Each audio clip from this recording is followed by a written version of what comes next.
Hello, dear aspirants. Welcome back to the 100 important question series on international relations and events. అంతర్జాతీయ సంబంధాలు సంఘటనలు అనేటువంటి ఇంకొక ముఖ్యమైనటువంటి సిలబస్ అంశం మీద 100 ప్రశ్నల యొక్క సిరీస్ అనేది ఈ వీడియోలో చేయడం జరుగుతుంది. గత వీడియోస్లో తెలంగాణ ఉద్యమ చరిత్రకి సంబంధించి 100 ముఖ్యమైనటువంటి ప్రశ్నలు, అదేవిధంగా తెలంగాణ సొసైటీ కల్చర్కి సంబంధించి ఆ సబ్జెక్ట్ మీద 100 ముఖ్యమైనటువంటి ప్రశ్నల మీద వీడియోస్ చేయడం జరిగింది. సో చాలామంది అభ్యర్థులు చూశారు, వ్యూస్ కూడా బాగానే వచ్చాయి. కానీ నా వైపు నుంచి ఒక రిక్వెస్ట్ ఏంటంటే, అభ్యర్థులు చూసే వాళ్ళందరికీ కూడా చూసే ప్రతి ఒక్క వీడియోని నచ్చితే లైక్ చేయండి, ఛానల్ని సబ్స్క్రైబ్ చేసుకోండి, మీ ఫ్రెండ్స్కి షేర్ చేయండి. కాబట్టి దానివల్ల వీడియో అనేది ఎక్కువ మందికి రీచ్ అవుతుంది, నాకు కొంచెం ఎంకరేజ్మెంట్గా ఉంటుంది. మరియు మరింత కంటెంట్ ఆ రకంగా ఇవ్వడానికి ముఖ్యమైనటువంటి ప్రశ్నలని, ముఖ్యమైనటువంటి టాపిక్స్ని ఎగ్జామినేషన్ పాయింట్ ఆఫ్ వ్యూలో తెలంగాణ రాష్ట్రంలో రాబోయేటువంటి అన్ని ఎగ్జామ్స్లో కూడా ప్రిపేర్ అయ్యేటువంటి అభ్యర్థులకు సక్సెస్ తెచ్చే విధంగా కంటెంట్ని ప్రిపేర్ చేయడానికి, పోస్ట్ చేయడానికి నన్ను మోటివేట్ చేస్తుంది అనమాట. కాబట్టి అదొక్కటి నా వైపు నుంచి రిక్వెస్ట్, గమనించాలి అభ్యర్థులు. కాబట్టి ఇక ఇంటర్నేషనల్ రిలేషన్స్ అండ్ ఈవెంట్స్, అంతర్జాతీయ సంబంధాలు సంఘటనలు అనేటువంటిది ఇంకొక ముఖ్యమైనటువంటి సిలబస్ అంశం. ఇది అయితే చాలా ముఖ్యమైనటువంటిది, కరెంట్ అఫైర్స్కి లింక్ అయ్యి ఎక్కువగా క్వశ్చన్స్ రావడానికి అవకాశం ఉంటుంది. కాబట్టి కాంపిటీషన్లో ఈ సబ్జెక్ట్ని ఎవరైతే ఎక్కువ నేర్చుకొని ఉంటారో, ఈ సబ్జెక్ట్ మీద ఎవరికైతే ఎక్కువ పట్టు ఉంటుందో ఎక్కువ మార్క్స్ స్కోర్ అవుతాయి అనమాట. ఎందుకంటే చాలామంది ఎందుకంటే ఇది గజిబిజిగా ఉంటుంది, సిలబస్ చాలా వ్యాస్ట్గా ఉంటుంది, సోర్స్ దొరకదు, చెప్పే ఫ్యాకల్టీ సరిగా ఉండరు. కాబట్టి ఇవన్నిటిని బేస్ చేసుకుని ఎక్కువ నేర్చుకోరు దీనికి సంబంధించి. కాబట్టి ఎవరైతే ఈ సబ్జెక్ట్ని మంచిగా చదువుతారో, కరెంట్ అఫైర్స్ లింక్ చేసి దీనికి సంబంధించిన స్టాటిక్ పార్ట్ని ఏదైతే హిస్టరీలో ఉన్నదో, అంటే వరల్డ్ హిస్టరీ పరంగా, వరల్డ్ జాగ్రఫీ పరంగా బేస్ చేసుకొని, సస్టైనబుల్ డెవలప్మెంట్ పరంగా, ఓకే, అదేవిధంగా ఇండియన్ హిస్టరీకి సంబంధించినటువంటి దానిలో భాగంగా, అంటే ఇండిపెండెన్స్ తర్వాత భారత్ ఓకే, చైనా పాకిస్తాన్ మధ్య జరిగినటువంటి యుద్ధాలు, వాటిని బేస్ చేసుకొని మన దగ్గర వచ్చిన డిఫెన్స్ టెక్నాలజీ, మన దగ్గర వచ్చినటువంటి ఇస్రోకి సంబంధించినటువంటి ఇన్వెన్షన్స్, దానికి సహకరించినటువంటి వివిధ దేశాలు, ఇవన్నిటి మీద మంచి పట్టును కలిగి ఉంటే ఓకే, కరెంట్ అఫైర్స్ కూడా బాగా అర్థమవుతుంది, ఎక్కువ స్కోర్ చేయడానికి అవకాశం ఉంటుంది అనమాట. కాబట్టి దానిలో భాగంగానే ఈ సబ్జెక్ట్ మీద మంచి పట్టును ఇచ్చే విధంగా నేను ఇక్కడ 100 క్వశ్చన్స్ ప్రిపేర్ చేసిన. అన్ని కూడా స్టాండర్డ్ క్వశ్చన్సే నేను చెప్పడం జరిగింది ఇంతకుముందు వీడియోస్లో కూడా. ఏ క్వశ్చన్స్ తీసుకున్నా కానీ మంచి స్టాండర్డ్ క్వశ్చన్స్ తీసుకుంటున్నా. ఒక్కో క్వశ్చన్లో ఓకే మళ్ళీ 2-3 ప్రశ్నలు ఉంటాయి, దానికి ముడిపడి ఉంటుంది, సబ్జెక్ట్ని నేర్పిస్తుంది, ఓకే, కాంటెక్స్ట్ని నేర్పిస్తుంది. కాబట్టి అభ్యర్థులు గమనించే ప్రయత్నం చేయండి. ఓకే, కాబట్టి అసలు ఇందులో సిలబస్ ఏముంటుంది అనేది గురించి చూస్తాం. సిలబస్ ఇందులో ఏమేమి చదవాలి, ప్రిపేర్ అయ్యే వాళ్ళకి అసలు ఏమేమి చదవాలి దీనిలో, ఈ సబ్జెక్ట్లో అనే దాని గురించి. కాబట్టి ఇక్కడ మంచి కంటెంట్ అనేది, ఇక్కడ ఏమేమి చదవాలి అనే దాని గురించి మంచి ఇండెక్స్ ఇచ్చిన. ఓకే, ఇంగ్లీష్ మీడియం వాళ్ళకి ఇంగ్లీష్లో, తెలుగు మీడియం వాళ్ళకి తెలుగులో ఇక్కడ చూడొచ్చు. ఓకే, కాబట్టి ఇక్కడ చూస్తాం చూడండి. First India it's neighbouring countries అనేటువంటిది ఫస్ట్ టాపిక్. ఇక్కడ ఏం చూస్తాము, relations with Pakistan, China, Bangladesh, Nepal, Bhutan, Sri Lanka, Myanmar అనేటువంటి మన పొరుగు దేశాలు ఏవైతే ఉన్నాయో ఆ పొరుగు దేశాలతో ఉండేటువంటి, అంటే ఇప్పుడు జరుగుతున్నటువంటి సంబంధాలు, జరిగినటువంటి సంబంధాలు, సంఘటనలు, అవన్నీ కూడా చూడాలండి. ఓకే, పాకిస్తాన్తో జరిగిన యుద్ధాలు, ఆ సందర్భంలో జరిగిన ఒప్పందాలు, చైనాతో జరిగిన యుద్ధాలు, తర్వాత ఒప్పందాలు, బంగ్లాదేశ్ కూడా సంబంధించి జరిగినటువంటి వాళ్ళకు మనకు మధ్య ఒక భూభాగాల పంపిణీ కానీ, భూ సరిహద్దుల విషయాల్లో గొడవలు కానీ ఉన్నాయి, అలాంటివి. నేపాల్కి సంబంధించి కూడా భూ సరిహద్దుల వివాదాలు ఉన్నాయి, భూటాన్కి సంబంధించి, అదేవిధంగా శ్రీలంకకు సంబంధించి మనకు వాళ్ళకు దీవులకు సంబంధించినటువంటి ఓకే, ఐలాండ్స్కి సంబంధించినటువంటి గొడవలు ఉన్నాయి. సో వాటి గురించి చూడాలి. మయన్మార్ సంబంధించి కూడా మనకు కొన్ని గొడవలు ఉన్నాయి. సో వాటి గురించి నేర్చుకోవాలి, ఒప్పందాలు నేర్చుకోవాలి, అవన్నీ కూడా చూడాలన్నమాట. Next major international organisations. ఇక్కడ ఏముంటాయి, యునైటెడ్ నేషన్స్, ఐక్యరాజ్య సమితి, WHO, WTO, IMF, world bank, NATO, okay, so BRICS, SCO, Shanghai cooperation organisation, ఇలాంటివన్నిటి గురించి కూడా బాగా చదవాలన్నమాట. అంటే ఫస్ట్ ఆఫ్ ఆల్ ఇండియా ఏ పర్టికులర్ ఆర్గనైజేషన్లో, ఏ సంస్థలో అయితే మెంబర్ అయి ఉన్నదో, ఏ కూటమిలో అయితే మెంబర్ అయి ఉన్నదో వాటి గురించి బాగా చదవాలి. రీసెంట్గా వాటికి సంబంధించిన సమ్మిట్స్ ఎక్కడ జరిగినాయి, ఎవరు లీడ్ చేశారు, ఓకే, ఏమేమి డిక్లరేషన్స్ తెచ్చారు, వాటి గురించి బాగా చదవాలి. మరి ఇండియా కూడా ఏమేమో సమ్మిట్స్ని ఆస్ చేసింది, అలాంటి వాటి అన్నిటి గురించి బాగా చదవాలన్నమాట. అవి అయిపోయిన తర్వాత ఇండియా మెంబర్షిప్ లేనటువంటివి, అంటే for example okay, so NATO కావచ్చు, ఓకే, అపెక్ కావచ్చు, ఇలాంటివన్నిటి గురించి కూడా చదవాలన్నమాట. ఓకే, నెక్స్ట్ ఇంటర్నేషనల్ అగ్రిమెంట్స్ ఉంటాయి. Okay, international agreements first of all దీనికి సస్టైనబుల్ డెవలప్మెంట్ అనే ఒక టాపిక్ ఉంది, సుస్థిర అభివృద్ధి. దాని గురించి ఒక వీడియో చేసిన, మంచిగా ఎక్స్ప్లెయిన్ చేసిన. స్టాక్ హోమ్ కాన్ఫరెన్స్ అంటే ఏంటి, దానికి ముందున్నటువంటి కాంటెక్స్ట్ ఏంటి, తర్వాత రియో డి జనైరో సమ్మిట్ ఏంటిది, అంటే దరిత్రి సదస్సు అనేది ఎప్పుడు జరిగింది, ఎందుకు జరిగింది, ఎజెండా 21 అంటే ఏంటిది, UNFCC ఎప్పుడు వచ్చింది, SDGs అంటే ఏంటివి, మిలీనియం డెవలప్మెంట్ గోల్స్ అంటే ఏంటివి, ఓకే, సో సిఓపి మనకున్నటువంటి కాప్ మీటింగ్స్ ఎందుకు జరుగుతున్నాయి, ఎప్పుడు స్టార్ట్ అయినాయి, ఇవన్నీ గురించి చెప్పిన. ఓకే, వాటి గురించి అంటే ప్రైమరీ వీడియో చేసిన, దానికి సంబంధించిన వీడియోలు ఇంకా చేస్తున్నా, మీరు చూడండి అక్కడికి వెళ్ళి. అయితే ఫారెన్ పాలసీలు ఉంటాయి కొన్ని. ఇండియా ఫారెన్ పాలసీలు కొన్ని యాక్టిస్ట్ పాలసీ తెచ్చింది, దానికంటే ముందు లుక్ ఈస్ట్ పాలసీ తెచ్చింది, నైబర్హుడ్ ఫస్ట్ అనే పాలసీ కూడా తెచ్చారు.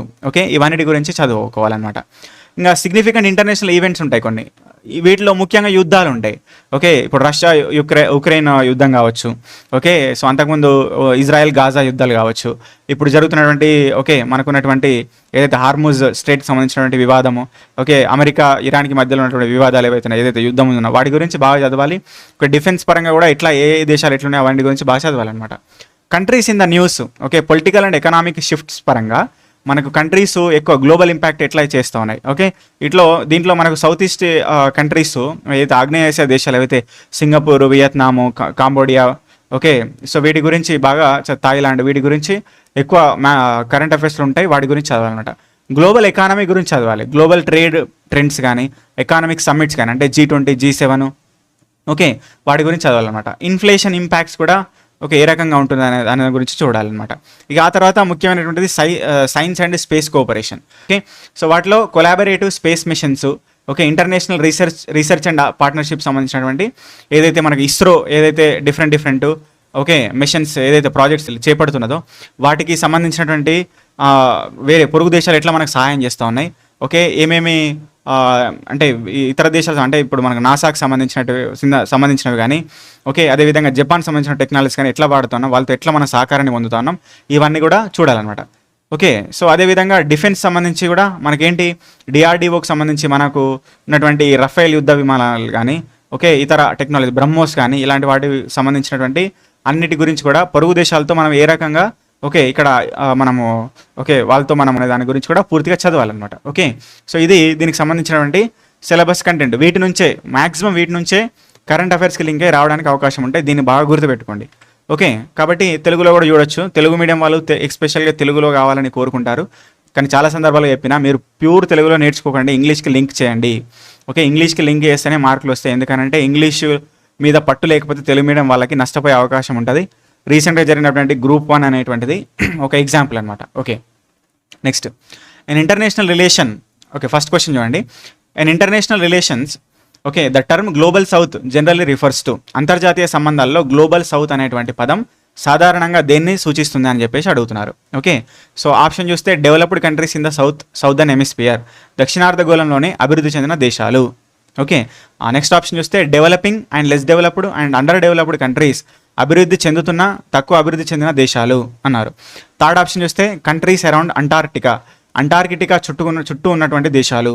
ఆప్షన్ డి చూస్తే South American and African countries only అని చెప్పేసి అంటున్నారు. దక్షిణ అమెరికా మరియు ఆఫ్రికన్ దేశాలు మాత్రమే అని చెప్పేసి అంటున్నారు. సో ఏంటండి, గ్లోబల్ సౌత్ అనే దాన్ని సూచించేది ఏంటి? గ్లోబల్ సౌత్ అనే దాన్ని సూచించేది developing countries, less developed countries, under developed countries, అభివృద్ధి చెందుతున్న దేశాలు, తక్కువ అభివృద్ధి చెందిన దేశాలని గుర్తుపెట్టుకోవాలన్నమాట. మరి దీని కాంటెక్స్ట్ తెలియకుండా, ఈ సబ్జెక్ట్ తెలియకుండా అర్థం కాదు, గుర్తుండదు. కాబట్టి దాని గురించి ఎక్స్ప్లెయిన్ చేస్తాం, నో ప్రాబ్లం. అయితే ఇక్కడ చూడండి, గ్లోబల్ నార్త్, గ్లోబల్ సౌత్ అనే దానికి డిఫరెన్స్ ఏంది? First of all global north అంటే ఏంటిది, గ్లోబల్ సౌత్ అంటే ఏంటిది? దాని గురించి ఇక్కడ నేను ఈ మ్యాప్ తీసుకుని చూడండి. అయితే మ్యాప్లో ఇక్కడ బ్రాండ్ లైన్ అనే ఒకటి కనిపిస్తుంది మీకు. ఇది బ్రాండ్ లైన్. ఇప్పుడు రెడ్ లైన్ ఎట్లయితే వెళ్తుందో దీన్ని బ్రాండ్ లైన్ అంటారు. ఈ బ్రాండ్ లైన్ 1980లో వచ్చింది. దీన్ని ఎవరు గీసినారంటే అప్పుడున్నటువంటి ఒక పర్సన్, విల్లీ బ్రాండ్ అనేటువంటి పర్సన్, జర్మన్ యొక్క వైస్ ఛాన్సలర్ అనేటువంటి పర్సన్, ఆయన గీసారనమాట. అయితే ఈ గీత ఎక్కడ ఉంటుందంటే 30 డిగ్రీల ఉత్తర అక్షాంశంకి ఉంటుంది. అంటే నార్త్ లాటిట్యూడ్ గుండా గీయబడింది అనమాట ఆ లైన్. ఆయన ఎందుకు గీసిన అనేది చెప్తాను, నెక్స్ట్ చెప్తా, కానీ అది చూడండి ఫస్ట్. అయితే ఈ గీతకి నార్త్ సైడ్ పైన ఉన్నదేమో నార్దర్న్ హెమిస్ఫియర్లో ఉన్నటువంటి దేశాలన్నీ. సో ఇక్కడ ఏమంటారంటే గ్లోబల్ నార్త్ అంటారు, కింద ఉన్నదేమో గ్లోబల్ సౌత్ అంటారు. అయితే గ్లోబల్ నార్త్ అంటే ఏమేమి ఉంటుంది? గ్లోబల్ నార్త్, గ్లోబల్ సౌత్ అనేది ఏం లేదు, ప్రపంచాన్ని 2 భాగాలుగా విడదీసినాం మనం. విడదీసి అందులో కొన్ని కంట్రీస్, ఇందులో కంట్రీస్ చేసినాం. భౌగోళికంగా చూస్తే ఆ 30 డిగ్రీల అక్షాంశానికి లేదా బ్రాండ్ లైన్కి పైన ఉన్నటువంటిది గ్లోబల్ నార్త్, కింద ఉన్నటువంటిది గ్లోబల్ సౌత్. మరి ఈ వర్గీకరణ దేని ఆధారంగా జరిగింది? ఇది జస్ట్ ఉత్త గీత కాదు, అది ఆ గీతని డిఫరెంట్ ఫ్యాక్టర్స్ని బేస్ చేసుకొని గీశారు. ఏం ఫ్యాక్టర్స్ అంటే economic base, wealth and GDP, historical role and core nations. Okay, core nations అంటే ఇందులో ఏమేమి నేషన్స్ ఉంటాయి అంటే గ్లోబల్ నార్త్లో ఏముంటాయి, గ్లోబల్ సౌత్లో ఏముంటాయి. గ్లోబల్ నార్త్లో US, Canada, western Europe, Japan, South Korea, Australia ఉంటాయి. గ్లోబల్ సౌత్లో ఏముంటాయి, గ్లోబల్ సౌత్లో India, Brazil, South Africa, Indonesia, okay, and nations across the Africa and Latin America అనమాట. అంటే కొన్ని ఏదైతే ఇంపార్టెంట్ కంట్రీస్ అవుతున్నాయి వాటిని కోర్ నేషన్స్గా చెప్పినాం ఇక్కడ. సరే, ఎకానమిక్ బేస్ మీద ఎట్లా ఉంది వర్గీకరణ అంటే ఏ పర్టికులర్ దేశాలు అయితే గ్లోబల్ నార్త్ దేశాలు అనేటువంటివి హైలీ ఇండస్ట్రియలైజ్ అయినాయి, హైలీ టెక్నాలజికల్ పరంగా డెవలప్ అయినాయి, okay, and highly service driven అనమాట. ఓకే, అంటే పారిశ్రామికంగా మరియు టెక్నాలజికల్గా సాంకేతికంగా కూడా బాగా అభివృద్ధి చెందినటువంటి దేశాలు అనమాట గ్లోబల్ నార్త్. గ్లోబల్ సౌత్ అంటేనేమో ఓకే, హిస్టారికల్గా ఎక్కువ అగ్రికల్చర్ మీద, మ్యానుఫ్యాక్చరింగ్ మీద, రా మెటీరియల్ ఎక్స్ట్రాక్షన్ మీద డిపెండ్ అయినటువంటి దేశాలు అనమాట. ఓకే, మరి వెల్త్ పరంగా చూస్తే అక్కడ హై పర్ క్యాపిటల్ జీడిపి ఉంటుంది అక్కడ గ్లోబల్ నార్త్లో. మనకు మాత్రము అంటే గ్లోబల్ సౌత్లో మాత్రము లో పర్ క్యాపిటల్ జీడిపి ఉంటుంది ఆన్ యావరేజ్. ఓకేనా, కాబట్టి వెల్త్ ఇన్ఈక్వాలిటీ ఎక్కువ ఉంటుంది, అక్కడ వెల్త్ ఈక్వాలిటీ ఎక్కువ ఉంటుంది, మన దగ్గర ఇన్ఈక్వాలిటీ ఉంటుంది. ఓకే, అదేవిధంగా హిస్టారికల్ రోల్ చూస్తే mostly former colonial or imperial powers అనమాట. అంటే సామ్రాజ్యవాద దేశాలు, ఓకే, వలసవాద దేశాలు అంటారు వీటిని. అంటే ప్రపంచంలో ఉన్నటువంటి వివిధ దేశాలను వలసవాద దేశాలుగా ఉంచి వలసవాద రాజ్యాలుగా మలుచుకొని వాటిని పరిపాలించారు. బ్రిటన్ చేత మనం ఎట్లా పరిపాలించబడినామో అట్లా అనమాట. అది colonial system, okay, imperial power అని చెప్పేసి అంటాం. మరి ఇట్లా mostly the former colonies that gained independence in the 20th century. Okay, so సామ్రాజ్యవాద దేశాల కింద, ఓకే, వలసవాద దేశాల కింద నలిగిపోయినటువంటి దేశాలు ఇవి 20వ శతాబ్దం వరకు కూడా ఆ పరిపాలనలో ఉండేటువంటి దేశాలు అనమాట. ఓకే, అట్లా వర్గీకరణ జరిగిందండి. ఓకే, ఇప్పుడు గ్లోబల్ నార్త్ అంటే గ్లోబల్ సౌత్ అంటే ఏ ఫ్యాక్టర్ని బేస్ చేసుకొని చేశారు, అందులో ఉన్నటువంటి దేశాలు ఏంటనేటువంటిది మీకు క్లారిటీ వచ్చింది. సరే, ఇట్లా ఎందుకు చేశారనేది నేను చెప్తా ఇప్పుడు. ఓకేనా, ఈ మ్యాప్ చూస్తే ఓకే, అయితే చూడండి ఇది గ్లోబల్ నార్త్, గ్లోబల్ సౌత్ కదా. అయితే ఇక్కడ ఏం జరిగిందంటే చాలా రోజుల క్రితము ఒక సైంటిస్ట్ ఉండే, జనాభా శాస్త్రవేత్త, ఒక డెమోగ్రఫిక్ సైంటిస్ట్ అనే ఆయన, ఒక ఫ్రెంచ్ సైంటిస్ట్ ఉండే అనమాట. ఓకే, సో ఆయన పేరు ఏంటంటే ఆల్ఫ్రెడ్ సావీ అని చెప్పేసి అన్నారు. ఆల్ఫ్రెడ్ సావీ, ఈయన ఒక ఫ్రాన్స్ సంబంధించినటువంటి వ్యక్తి. ఆయన ఏం చేశారంటే ప్రపంచ దేశాలన్నిటి అంటే ప్రపంచాన్ని మొత్తాన్ని జనాభా ఆధారంగా పరిస్థితులను బేస్ చేసుకొని వారి యొక్క జీవన విధానాన్ని, వారి యొక్క డెవలప్మెంట్ని బేస్ చేసుకొని డివైడ్ చేయాలనుకున్నాడు. ఓకే, వర్గీకరణ చేయాలనుకున్నాడు. దానికోసము 3 వరల్డ్ సిస్టమ్ అనేటువంటి ఒక సిస్టమ్ని తీసుకొచ్చిండు. 3 వరల్డ్ సిస్టమ్. దాన్ని first world, second world, third world అని 3 రకాలుగా విభజించండు. ఓకే, ఫస్ట్ వరల్డ్నేమో క్యాపిటలిస్టిక్ కంట్రీస్ని ఉంచండు. క్యాపిటలిస్టిక్ కంట్రీస్ అంటే ఏమొస్తాయి, అమెరికా, ఓకే, సో జపాన్, అదేవిధంగా ఈస్టర్న్ యూరోప్ కంట్రీస్ అన్నీ వస్తాయి అన్నమాట. మరి ఇంకా కమ్యూనిస్ట్ కంట్రీలు అన్నాడు. సెకండ్ వరల్డ్లో కమ్యూనిస్ట్ కంట్రీలు ఉంచండు. కమ్యూనిస్ట్ కంట్రీలు అంటే ఏమొస్తాయి, అప్పట్లో మనకు యుఎస్ఎస్ఆర్ ఉండే, ఇప్పుడు అది చిన్న భిన్నం అయిపోయింది. ఆ తర్వాత చైనా మరియు అనుబంధ కూటమిలన్నీ వస్తాయి అనమాట. ఇక థర్డ్ వరల్డ్ అనేటువంటిది కొన్ని నాన్ అలైడ్ కంట్రీస్ అన్నాడు థర్డ్ వరల్డ్లో. ఓకే, సో వీటిలో ఏమన్నాయంటే ఎక్కువ కూడా మనకు కొలీనియల్ సిస్టమ్ ద్వారా నలిగిపోయినటువంటి దేశాలు, వలసవాద రాజ్యాలుగా మిగిలిపోయినటువంటి దేశాలు, అవన్నీ కూడా థర్డ్ వరల్డ్ అనే 3 భాగాలుగా ఇట్లా చేసి వర్గీకరణ చేసిండు అనమాట. అయితే 1991లో ఏమైంది, ఈయన ఎప్పుడు చేసిండే 1950sలో చేసిండు. అయితే 1991లో ఏమైంది, యుఎస్ఎస్ఆర్ విడిపోయింది, చిన్న భిన్నం అయిపోయింది. ఆ తర్వాత ఇప్పుడు యుఎస్ఎస్ఆర్ అనేది ఇక్కడ కమ్యూనిస్టు అంటే సెకండ్ వరల్డ్, ఆయన వర్గీకరణ చేసినటువంటి సెకండ్ వరల్డ్లో ఒక ముఖ్యమైనటువంటి కంట్రీ అది. అయితే 1991లో అది మొత్తం విభాగాలు అంటే చిన్న భిన్నం అయిపోయిన తర్వాత ఈ సెకండ్ వరల్డ్ అనే దానికి పెద్దగా సిగ్నిఫికెన్స్ లేకుండా పోయిందనమాట. అట్లా 1991 నాటికి అది ఈ పర్టికులర్ వర్గీకరణ మొత్తం కూడా అది లైట్ అయిపోయింది. అయితే దానికన్నా ముందే ఏం జరిగింది, 1969 ఆ టైంలో వియత్నాం యుద్ధం జరిగింది. వియత్నాం అంటే తెలుసు కదా, మిడిల్ ఈస్ట్ కంట్రీలో ఒకటి. ఓకే, అయితే అక్కడ మనకు ఫ్రెంచ్ దేశం యొక్క, ఫ్రాన్స్ దేశం యొక్క వలస పాలన అనేది కొనసాగుతున్నది ఆ దేశంలో. అయితే వియత్నాం ప్రజలు ఆ ఫ్రెంచ్ యొక్క వలస పాలనకు వ్యతిరేకంగా పోరాటాలు చేసినారు. అయితే దీన్ని ఆసరాగా తీసుకొని అప్పుడున్నటువంటి క్యాపిటలిస్టిక్ కంట్రీస్, కమ్యూనిస్ట్ కంట్రీస్ ఇక్కడ కోల్డ్ వార్ జరిపినాయి అనమాట. ఓకే, కోల్డ్ వార్ అంటే ఇక్కడ క్యాపిటలిస్టిక్ కంట్రీస్కి కమ్యూనిస్ట్ కంట్రీస్ మధ్య జరిగినటువంటి యుద్ధాలని అప్పట్లో కోల్డ్ వార్ అనేటోళ్ళు. అవి 1991 తర్వాత బంద్ అయిపోయినాయి. ఓకే, అయితే ఈ కోల్డ్ వార్ అనేటువంటిది కమ్యూనిస్ట్ కంట్రీలకు, క్యాపిటలిస్టిక్ కంట్రీలకు మధ్య జరిగింది. అయితే ఆ యుద్ధాల కారణంగా ఈ వియత్నాం అనేది 2 భాగాలుగా విడిపోయింది. ఓకే, పైన ఉన్నటువంటి భాగాన్ని నార్త్ వియత్నాం అన్నారు, కింద ఉన్నటువంటి భాగాన్ని సౌత్ వియత్నాం అన్నారు. పైన ఉన్నటువంటి నార్త్ వియత్నాంని క్యాపిటలిస్టిక్ కంట్రీలు ఆక్రమించుకున్నాయి, కింద ఉన్నటువంటి సౌత్ వియత్నాంని ఓకే సో ఇక్కడ సారీ పైన ఓకే నార్త్ వియత్నాంని ఓకే కమ్యూనిస్ట్ కంట్రీలు ఆక్రమించుకున్నాయి, కమ్యూనిస్ట్ రాజ్యాలు ఆక్రమించుకున్నాయి. కింద ఉన్నటువంటి సౌత్ వియత్నాంని ఇక్కడ క్యాపిటలిస్టిక్ కంట్రీలు ఆక్రమించుకున్నాయి అనమాట. సౌత్ వియత్నాంని ఎవరు ఆక్రమించుకున్నారు? క్యాపిటలిస్టిక్ కంట్రీలు. మరి క్యాపిటలిస్ట్ కంట్రీలో ముఖ్యమైనటువంటి కంట్రీ ఏంటిది? అమెరికా అనమాట. అయితే ఒకసారి సౌత్ వియత్నాంని అమెరికా ఆక్రమించుకున్న తర్వాత అక్కడ డొమినో థియరీ అనే ఒక పద్ధతిని తీసుకొచ్చింది. డొమినో థియరీ అంటే ఏంటంటే ఇక్కడ ఇప్పుడు సౌత్ వియత్నాం మొత్తం కూడా ఏమైపోయింది? క్యాపిటలిస్టిక్ కంట్రీ అయిపోయింది కదా. అయితే సో ఇక్కడ ఏంటంటే ఈ భూభాగంలో ఒక్క ప్రాంతమైనా ఒక్క దేశమైనా సరే ఒకవేళ కమ్యూనిస్ట్ కంట్రీ లాగా మారితే మిగతా దేశాలన్నీ కూడా కమ్యూనిస్ట్ కంట్రీ లాగా మారిపోయే అవకాశం ఉంటుంది. ఓకే, కాబట్టి ఏ ఒక్క ప్రాంతం కూడా అసలు కమ్యూనిజం అనేటువంటి ఆ వాదం అసలు ఆ ప్రాంతంలో రావద్దని చెప్పి డొమినో థియరీ అనే ఒక పద్ధతిని తీసుకొచ్చి అక్కడికి విపరీతంగా సైన్యాన్ని అంటే ఆర్మీని దించి విపరీతంగా ఆయుధాలు సప్లై చేసి అక్కడ కమ్యూనిజం అనే మాటని వినబడకుండా చేసిరనమాట. అర్థమైందా? అంటే పూర్తిగా క్యాపిటలిస్టిక్ పద్ధతిని బాగా రుద్దినరు ఆ ప్రాంతంలో, సౌత్ ప్రాంతంలో. అయితే ఇదంతటిని గమనిస్తున్నటువంటి ఒక జాతీయవాది, ఓకే, ఆయన పేరే కార్ల్ ఓగ్లేస్బీ అని చెప్పేసి అన్నారు. కార్ల్ ఓగ్లేస్బీ అనేటువంటి ఒక వ్యక్తి ఏం చేశారంటే ఏ రకంగా క్యాపిటలిస్టిక్ కంట్రీలు ఈ సౌత్ భాగాల మీద వారి యొక్క ఆధిపత్యాన్ని చెలాయిస్తున్నాయో అని చెప్పేసి ఒక వ్యాసం రాసిండు. ఆ వ్యాసంలో ఏమన్నాడంటే ఈ మొత్తం ప్రపంచంలో సౌత్ భాగంలో ఉన్నటువంటి దేశాలన్నింటి మీద కూడా ఓకే అంటే గ్లోబల్ సౌత్ దేశాలన్నీ ఈ స్టేట్మెంట్ ఇచ్చాడు. ఏమిచ్చిందంటే గ్లోబల్ సౌత్ దేశాలన్నీ ఓకే సో క్యాపిటలిస్టిక్ కంట్రీస్ లేదా కొలోనియల్ కంట్రీస్ చేత ఓకే ఇంపీరియలిస్టిక్ కంట్రీస్ చేత నలిగిపోయిందని ఒక స్టేట్మెంట్ ఇచ్చిండు ఆ టైంలో 1969లో. ఆ రకంగా ఫస్ట్ ఆఫ్ ఆల్ ఆయన గ్లోబల్ సౌత్ అనేటువంటి పదాన్ని వాడాడు. ఓకే, ఆయన ఉద్దేశం ఏంటంటే అంటే వలసవాద రాజ్యాల చేత సామ్రాజ్యవాద దేశాల చేత ఓకే ఈ రకంగా ఈ సౌత్ ప్రాంతంలో ఉండేటటువంటి ఓకే సౌత్ అమెరికా, అదేవిధంగా ఇక్కడ సౌత్ ఆఫ్రికా, అదేవిధంగా మనకున్నటువంటి కొన్ని ఏషియన్ దేశాలు ఇవన్నీ కూడా మొత్తం వలసవాద రాజ్యాల చేత నలిగిపోయినాయి, క్యాపిటలిస్టిక్ కంట్రీస్ చేత నలిగిపోయినాయి అని చెప్పేసి ఒక స్టేట్మెంట్ ఇచ్చిండు. వాటన్నిటికీ కలిపి ఒక పదాన్ని వాడిండు, దాన్ని గ్లోబల్ సౌత్ అనే పదాన్ని వాడిండు. కాబట్టి మొట్టమొదటిగా గ్లోబల్ సౌత్ అనే పదం అప్పుడు వచ్చింది. ఆయన డెఫినేషన్ ప్రకారం ఏంటంటే ఓకే ఏ పర్టికులర్ దేశాలు అయితే సౌత్ దక్షిణ భాగాల్లో ఉన్నవి అవన్నీ కూడా వలసవాద దేశాల చేత నలిగిపోయి ఇప్పటికీ కూడా అభివృద్ధి చెందినటువంటి దేశాలుగా, పేద దేశాలుగా, అభివృద్ధి చెందని దేశాలుగా ఓకే ఏర్పడి ఉన్నాయో అవన్నిటిని కూడా గ్లోబల్ సౌత్ అనేటువంటి పేరుని తెచ్చింది అనమాట. ఆ రకంగా వచ్చింది అది ఫస్ట్. ఓకే, అట్లా అంటే గ్లోబల్ సౌత్ అనే పదము అప్పుడు ఏర్పడింది అనమాట. ఓకేనా? అయితే ఆ తర్వాత ఏం జరిగింది? ఇక అప్పుడు జర్మన్ వైస్ ఛాన్సలర్ అనేటువంటి ఓకే విల్లీ బ్రాండ్ అనేటువంటి వ్యక్తి అప్పుడు ఇట్లా ఒక గీత గీసిండు.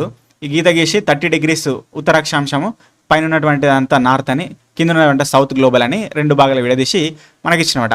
ఆ రకంగా వచ్చింది. కాబట్టి దీనికి కారకులు ఎవరంటే ఆ పదాన్ని తీసుకొచ్చింది ఎవరంటే కార్ల్ ఓగ్లేస్బీ. కానీ దానికి పునాదేసింది ఎవరంటే ఫస్ట్ ఆఫ్ ఆల్ ఎవరు ఇక్కడ చెప్పినట్టు ఆల్ఫ్రెడ్ సావీ అనేటువంటి ఈ 3 world system. Okay, so first world, second world, third world. First of all third world. Okay, ఆ తర్వాత గ్లోబల్ సౌత్ అనమాట. ఓకే, ఇక ఈ లైన్ అనేటువంటిది విల్లీ బ్రాండ్. ఓకే, సో అది గుర్తుపెట్టుకో. సరే, కాబట్టి ఇక్కడ గుర్తుపెట్టుకోండి. దీనికి మీకు కొద్దిగా కాన్ఫిడెన్స్ సబ్జెక్ట్ ఇంప్రూవ్ చేయడంలో చెప్పినా అండి. మీకు అర్థం కాకపోతే లైట్ తీసుకోండి. గ్లోబల్ సౌత్ అంటే అభివృద్ధి చెందిన ఓకే సో పేద దేశాల కింద గుర్తుపెట్టుకోండి. That's it. ఓకే, డిఫరెన్సెస్ ఇవి. రైట్. ఓకే, నెక్స్ట్ క్వశ్చన్ చూస్తే which country will hold the chairship of BRICS in the year 2026?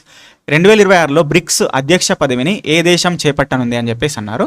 2026లో బ్రిక్స్ 18వ సమావేశాన్ని 18వ ఓకే సమ్మిట్ని భారతదేశం నిర్వహిస్తుందండి.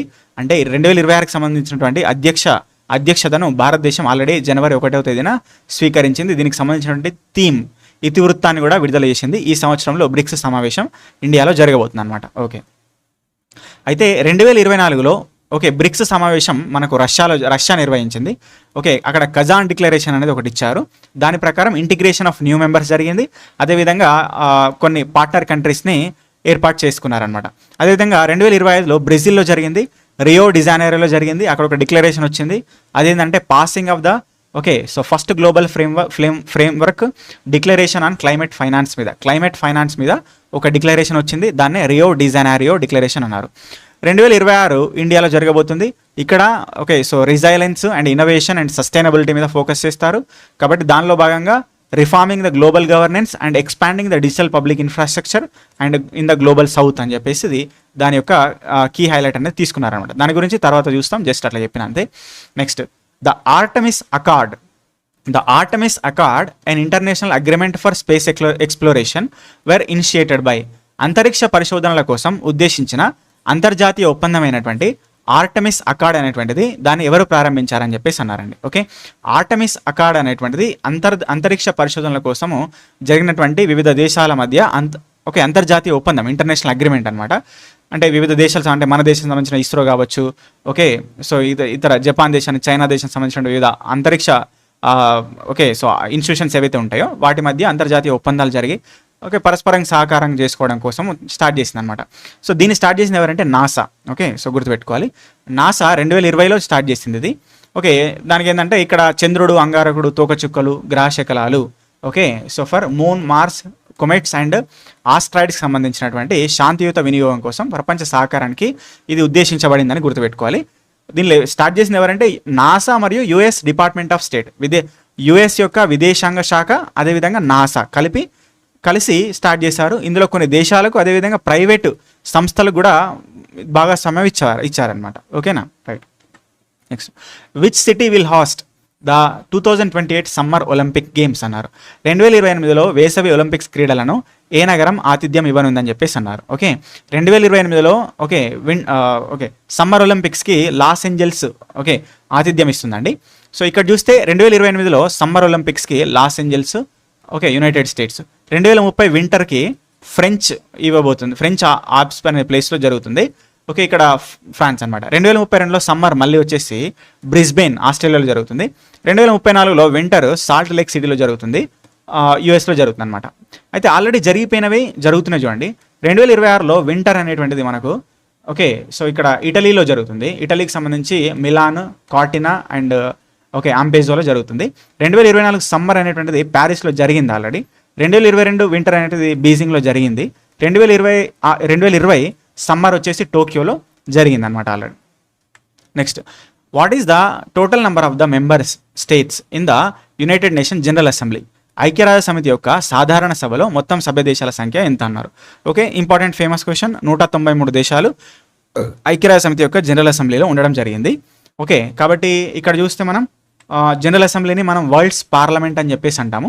ఇది 1945 యుఎన్ చార్టర్ వచ్చిన తర్వాత దాని ద్వారా ఏర్పడడం జరిగింది అనమాట. It's a deliberative, policy making and representative organ. మనకు ఓకే ఐక్యరాజ్య సమితికి 6 అంగాలు ఉన్నాయి, 6 ఆర్గాన్స్ ఆఫ్ యునైటెడ్ నేషన్స్ ఉన్నాయి. అందులో ఇది ముఖ్యమైనటువంటిది. 193 కంట్రీలు ఉంటాయి. ఒక నేషన్కి ఒక ఓట్ అనేటువంటి విధానం ఉంటుంది అనమాట. Okay, right. UNCLOS, okay, UNCLOS అని చెప్పేసి అంటారు. Stands for United Nations convention on dash అని చెప్పేసి అన్నారు. ఫుల్ ఫామ్ ఏంటి? United Nation convention on law of the sea. Okay, law of the sea, సముద్ర చట్టాల మీద ఐక్యరాజ్య సమితి అంతర్జాతీయ ఒప్పందం అని చెప్పేసి అంటారండి. ఓకే, మరి ఇది ఎందుకోసము అని అంటే చూడొచ్చు, ఇది మొత్తం ఒక 320 ఆర్టికల్ యొక్క ఫ్రేమ్వర్క్ అనమాట. ఇందులో 360 నిబంధనలు ఉంటాయి అనమాట. ఎందుకనంటే దీని ఒక సముద్ర రాజ్యాంగంగా పిలుస్తారనమాట. కాన్స్టిట్యూషన్ ఆఫ్ ఓషన్స్ అని చెప్పేసి అంటారనమాట. ఇదేంటంటే ఈ అంతర్జాతీయ ఒప్పందం అనేటువంటిది మానవాళి భూ ఉపరితలం మీద ఉన్నటువంటి 70% సముద్రాలను ఎట్లా వినియోగించుకోవాలి, దానిలో ఎలా ప్రయాణించాలి మరియు ఎలా విభజించుకోవాలనేటువంటి ఒక క్లాసిఫికేషన్ ఇచ్చారు. ఓకేనా, సో అయితే ఇక్కడ మనకున్నది జాగ్రఫీలో మనం ఏం చదువుతాం అక్కడ, టెరిటోరియల్ సీస్ అని, టెరిటోరియల్ వాటర్స్ అని, ప్రాదేశిక జలాలని, కంటేజియస్ జోన్స్ అని, ఎక్స్క్లూజివ్ ఎకనామిక్ జోన్స్ అని చెప్పేసి చదువుతాం. ఇది 12 నాటికల్ మైన్స్ అని, ఓకే, ఇది 24 నాటికల్ మైన్స్ అని, ఇది 100 నాటికల్ మైన్స్ అని చదువుతాం. ఓకే, అంటే టెరిటోరియల్ సీస్లో కంప్లీట్ ఓకే మనకు ఆ దేశం యొక్క సార్వభౌమాధికారం ఉంటుంది. ఈ కంటిజియస్ జోన్స్లో కానీ ఎక్స్క్లూజివ్ ఎకనామిక్ జోన్స్లో కానీ మారుతూ ఉంటుంది అనమాట. అంటే ఈ క్లాసిఫికేషన్ అనేది ఒక కట్టుదిట్టమైన సముద్రాలను ఎట్లా వాడుకోవాలనేటువంటి ఈ పర్టికులర్ థింగ్ అనేది మనకు దీని ద్వారానే వచ్చిందనమాట. దాన్ని ప్రతి దేశం కూడా అనుసరిస్తుంది. ఓకేనా, right. CITES, CITES, an international agreement regulating the trade in CITES అనేది దేని యొక్క వ్యాపారాన్ని నియంత్రించే అంతర్జాతీయ ఒప్పందం అని చెప్పేసి అంటున్నారు. ఓకే, సైట్స్ అనేటువంటిది CITES అనేది మనకు దేనిని నియంత్రించేదంటే అంతరించిపోతున్న అడవి జంతువులు మరియు వృక్ష జాతులను నియంత్రించేటటువంటి ఒక అంతర్జాతీయ ఒప్పందంగా గుర్తుపెట్టుకోవాలి. సైట్స్ అంటే ఏంటి? సైట్స్ అంటే the convention on international trade in endangered species అని చెప్పేసి అంటాము.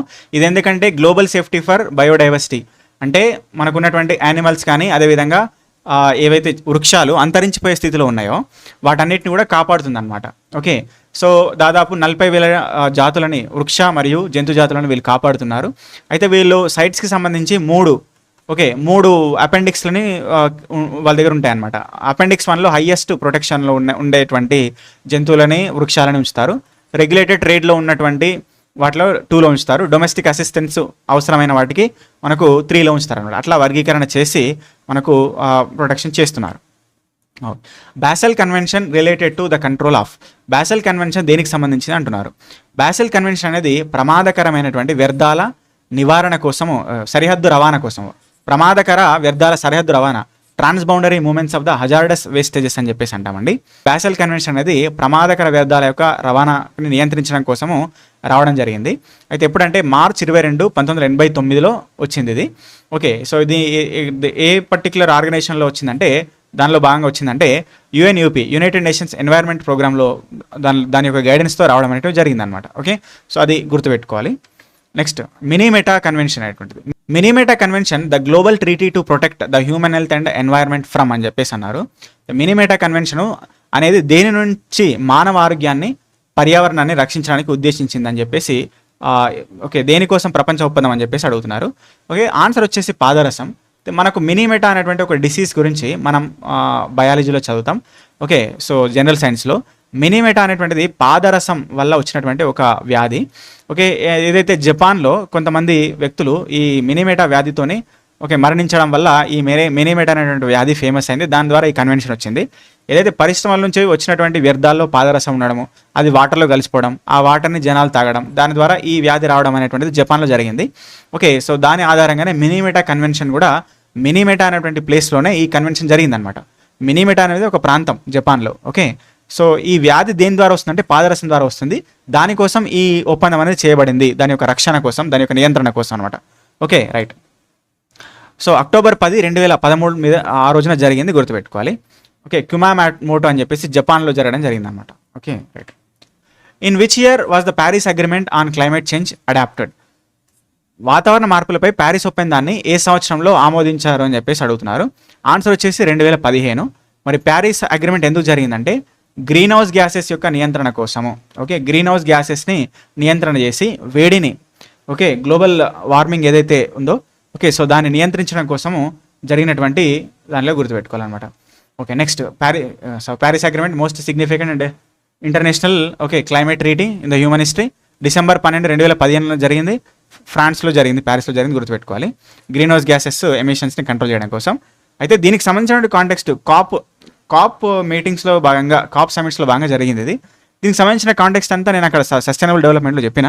ఓకే, ఆ వీడియో చూడండి. Next the Montreal protocol is related to the protection of. Montreal protocol దేని రక్షణకు సంబంధించిన అడుగుతున్నారు.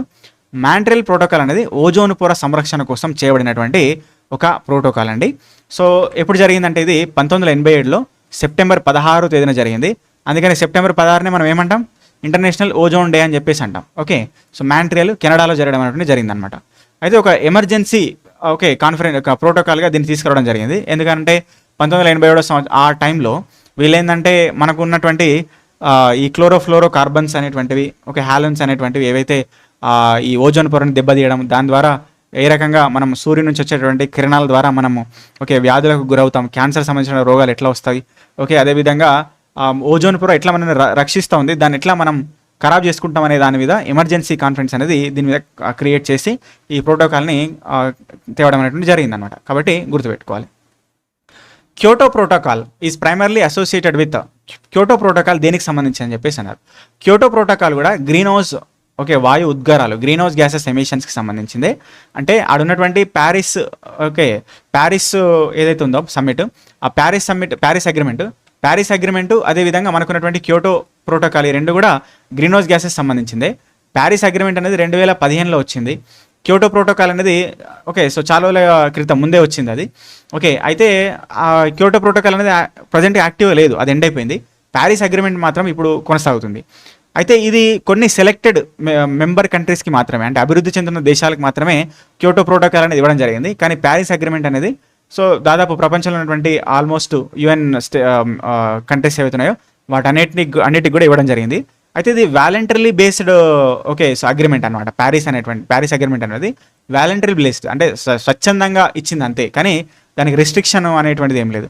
కానీ క్యోటో ప్రోటోకాల్కి మాత్రము ఇది రిస్ట్రిక్ట్గా, అంటే ఖచ్చితంగా చేయాలి అనేటువంటిది రిస్ట్రిక్టెడ్గా అమలు చేయాలి ప్రతి కంట్రీ అనేది ఇది అట్లా చేయడం అనేది జరిగింది అనమాట. కట్టుదిట్టంగా దీనికి తీసుకోవడం జరిగింది అనమాట క్యోటో ప్రోటోకాల్ సంబంధించి. Okay, right. Okay, next the Simla agreement was signed in 1972 between the India and which country అన్నారు. 1972 సిమ్లా ఒప్పందం గురించి అడుగుతున్నారు. కాబట్టి 1972 సిమ్లా ఒప్పందం అనేది మనకు పాకిస్తాన్కి ఇండియాకి మధ్యలో జరిగింది. ఓకే, సిమ్లాలో జరిగింది, హిమాచల్ ప్రదేశ్ సిమ్లాలో జరిగింది. ఎందుకు జరిగింది అయితే దానికంటే ముందు ఎవరు పాల్గొన్నారు ఈ పర్టిక్యులర్ ఒప్పందంలో, అంటే అగ్రిమెంట్లో? అంటే పాకిస్తాన్ నుంచేమో జుల్ఫికర్ ఆలీ భుట్టో అనేటువంటి పాకిస్తాన్ ప్రధాని, ఇండియా నుంచేమో ఇందిరాగాంధీ, భారత ప్రధాని ఇందిరాగాంధీ పాల్గొనడం జరిగిందనమాట. మరి ఎందుకోసం అని అంటే 1971లో మనకు ఇండియా పాకిస్తాన్ యుద్ధం జరిగింది, బీభత్సమైనటువంటి యుద్ధం. పాకిస్తాన్ చిత్తుగా ఓడిపోయింది ఇందులో. ఓకే, దీన్నే మనం బంగ్లాదేశ్ లిబరేషన్ వార్ అని చెప్పేసి అంటాం. బంగ్లాదేశ్కి సపోర్ట్ చేసినాం ఆ టైంలో, ఆ రకంగా మనకు వార్ వచ్చింది మనకు. అయితే పెద్ద మొత్తంలో జరిగింది, పాకిస్తాన్ చిత్తుగా ఓడిపోయింది. పాకిస్తాన్ భూభాగాన్ని కొంతవరకు మనం ఆక్రమించుకున్నాం. అదేవిధంగా 93,000 మంది పాకిస్తాన్ సైనికులు పట్టుబడ్డారు మనకు. ఓకే, సో ఆ రకంగా పాకిస్తాన్ మొత్తానికి ఓడిపోయింది, ఇక సంధికి సిద్ధమైంది అనమాట. సో ఆ రకంగా 1971లో ఈ ఒప్పందం అనేది జరిగింది. దానిలో భాగంగా ఏం జరిగిందంటే పాకిస్తాన్ భూభాగాలను మనం ఇచ్చేసినాం. ఓకే, 93,000 ఓకే పాకిస్తాన్ సైనికులను కూడా వదిలేసినాం. కానీ బంగ్లాదేశ్కి మాత్రం స్వతంత్రం అనేది ఓకే వచ్చేసింది అనమాట దీని ద్వారా. ఇది దాని నుంచి వచ్చినటువంటి అవుట్కమ్. ఓకే, కాబట్టి సిమ్లా ఒప్పందం ఓకే ఇండియా అండ్ పాకిస్తాన్ మధ్యలో జరిగిందని గుర్తుపెట్టుకోవాలి. ఇక Tashkent agreement was signed between the India and Pakistan in the which year అని చెప్పేసి అన్నారు. ఇండియా పాకిస్తాన్ మధ్య తాష్కెంట్ ఒప్పందం ఎప్పుడు జరిగిందండి? 1966లో జరిగింది. అయితే 1965లో ఓకే ఇండియా పాకిస్తాన్ వార్ మళ్ళీ జరిగింది. ఓకే, ఇండియా పాకిస్తాన్ వార్ మళ్ళీ జరిగింది. ఎందుకు జరిగింది? అప్పుడు ఇక్కడ పాకిస్తాన్ వాళ్ళు ఒక దాన్ని తెచ్చారు, దాన్ని ఏమన్నారు, ఆపరేషన్ జిబ్రాల్టర్ అనేటువంటి ఒక దాన్ని తీసుకొచ్చారు. దానిలో భాగంగా ఏం చేశారంటే వాళ్ళ సైనికులందరినీ కూడా మనకున్నటువంటి కాశ్మీర్ భూభాగానికి పంపించి ఓకే అక్కడ పాకిస్తాన్ సైనికులందరినీ ఇక్కడికి కాశ్మీర్ ప్రాంతానికి పంపించి వాళ్ళు పాకిస్తాన్ యొక్క స్థానిక ప్రజలుగా యాక్ట్ చేసి వాళ్ళు భారత ప్రభుత్వానికి వ్యతిరేకంగా ఆజాద్ కాశ్మీర్ అనేటువంటి నినాదాన్ని తీసుకొచ్చి అని చెప్పేసి అలాంటి నాటకం ఆడారు అనమాట. అంటే పాకిస్తాన్ సైనికులు కాశ్మీర్లోకి చొరబడ్డారు, పాకిస్తాన్ సైనికులు కాశ్మీర్లోకి వచ్చారు, వాళ్ళే నేటివ్ పర్సన్స్ అన్నట్టు యాక్ట్ చేసి వాళ్ళే భారత ప్రభుత్వానికి వ్యతిరేకంగా ఈ ఆజాద్ కాశ్మీర్ అనేటువంటి దాని కోసం పోరాడుతున్నట్టుగా యాక్ట్ చేశారు అనమాట. కానీ వాస్తవంగా ఆ పోరాటానికి కాశ్మీర్లో ఉన్నటువంటి అక్కడ స్థానిక ప్రజలు ఎవరైతే ఉన్నారో వాళ్ళే సపోర్ట్ చేయాలి, వాళ్ళకి వ్యతిరేకంగా ఈ సైనికులకు వ్యతిరేకంగా పోరాటం చేశారు. అట్లా యుద్ధం స్టార్ట్ అయింది ఇండియా పాకిస్తాన్కి మధ్యలో. ఓకే, సో ఇక మొత్తానికైతే తర్వాత ఈ పర్టికులర్ తాష్కెంట్ ఒప్పందం ద్వారా ఎండ్ అయింది. అయితే ఈ ఒప్పందం అనేది తాష్కెంట్ ఒప్పందం అనేటువంటిది ఇండియా నుంచి ఎవరు వెళ్ళారు, పాకిస్తాన్ నుంచి ఎవరు వెళ్ళారు. పాకిస్తాన్ నుంచేమో ఆయూబ్ ఖాన్ అనేటువంటి వ్యక్తి వెళ్తే ఓకే ఇండియా నుంచేమో మనకి ఎవరు వెళ్ళారు, లాల్ బహదూర్ శాస్త్రి గారు, భారత ప్రధాని, మాజీ ప్రధాని, వీళ్ళిద్దరూ వెళ్ళడం అనేటువంటి జరిగింది అనమాట. అట్లా తాష్కెంట్ ఒప్పందం అనేది ఈ రెండు దేశాల మధ్య జరిగి ఆ యుద్ధం అనేది ముగిసిపోయింది. ఓకే, ఇది దీనికి సంబంధించినట్టు థింగ్ అనమాట, గుర్తుపెట్టుకోవాలి. తాష్కెంట్ ఒప్పందం 1960లో రష్యాలోని తాష్కెంట్లో జరిగింది. రష్యా మధ్యవర్తిగా ఉండే ఇక్కడ లాల్ బహదూర్ శాస్త్రి, ఆయూబ్ ఖాన్. ఓకే, సో ఇది గుర్తుపెట్టుకోవాలి. Next Indus Valley treaty between the India and Pakistan was brokered by. Bharat మరియు పాకిస్తాన్ల మధ్య సింధు జలాల ఒప్పందానికి మధ్యవర్తిత్వం వహించింది ఎవరని చెప్పేసి అన్నారు. ఐక్యరాజ్య సమితి, ప్రపంచ బ్యాంకు, అంతర్జాతీయ ద్రవ్యనిధి, అమెరికా అన్నారు. ఓకే, కరెక్ట్ ఆప్షన్ వచ్చేసి ప్రపంచ బ్యాంక్ అండి, వరల్డ్ బ్యాంకు. అయితే మనకు ఇండియాకి పాకిస్తాన్కి మధ్యలో ఇండస్ ఓకే రివర్ ట్రీటీ అనేటువంటి ఇండస్ వాటర్ ట్రీటీ అనేది జరిగిందనమాట. ఎందుకనంటే అయితే మనకున్నటువంటి ఇండస్ రివరు దాని ట్రిబ్యూటరీస్ అంటే ఏంది, ఇండస్, జీలము, చినాబు, రావి, బియాసు, సట్లేజ్, ఇది మొత్తం కలిపి సింధు జల వ్యవస్థ అని చెప్పేసి అంటాం.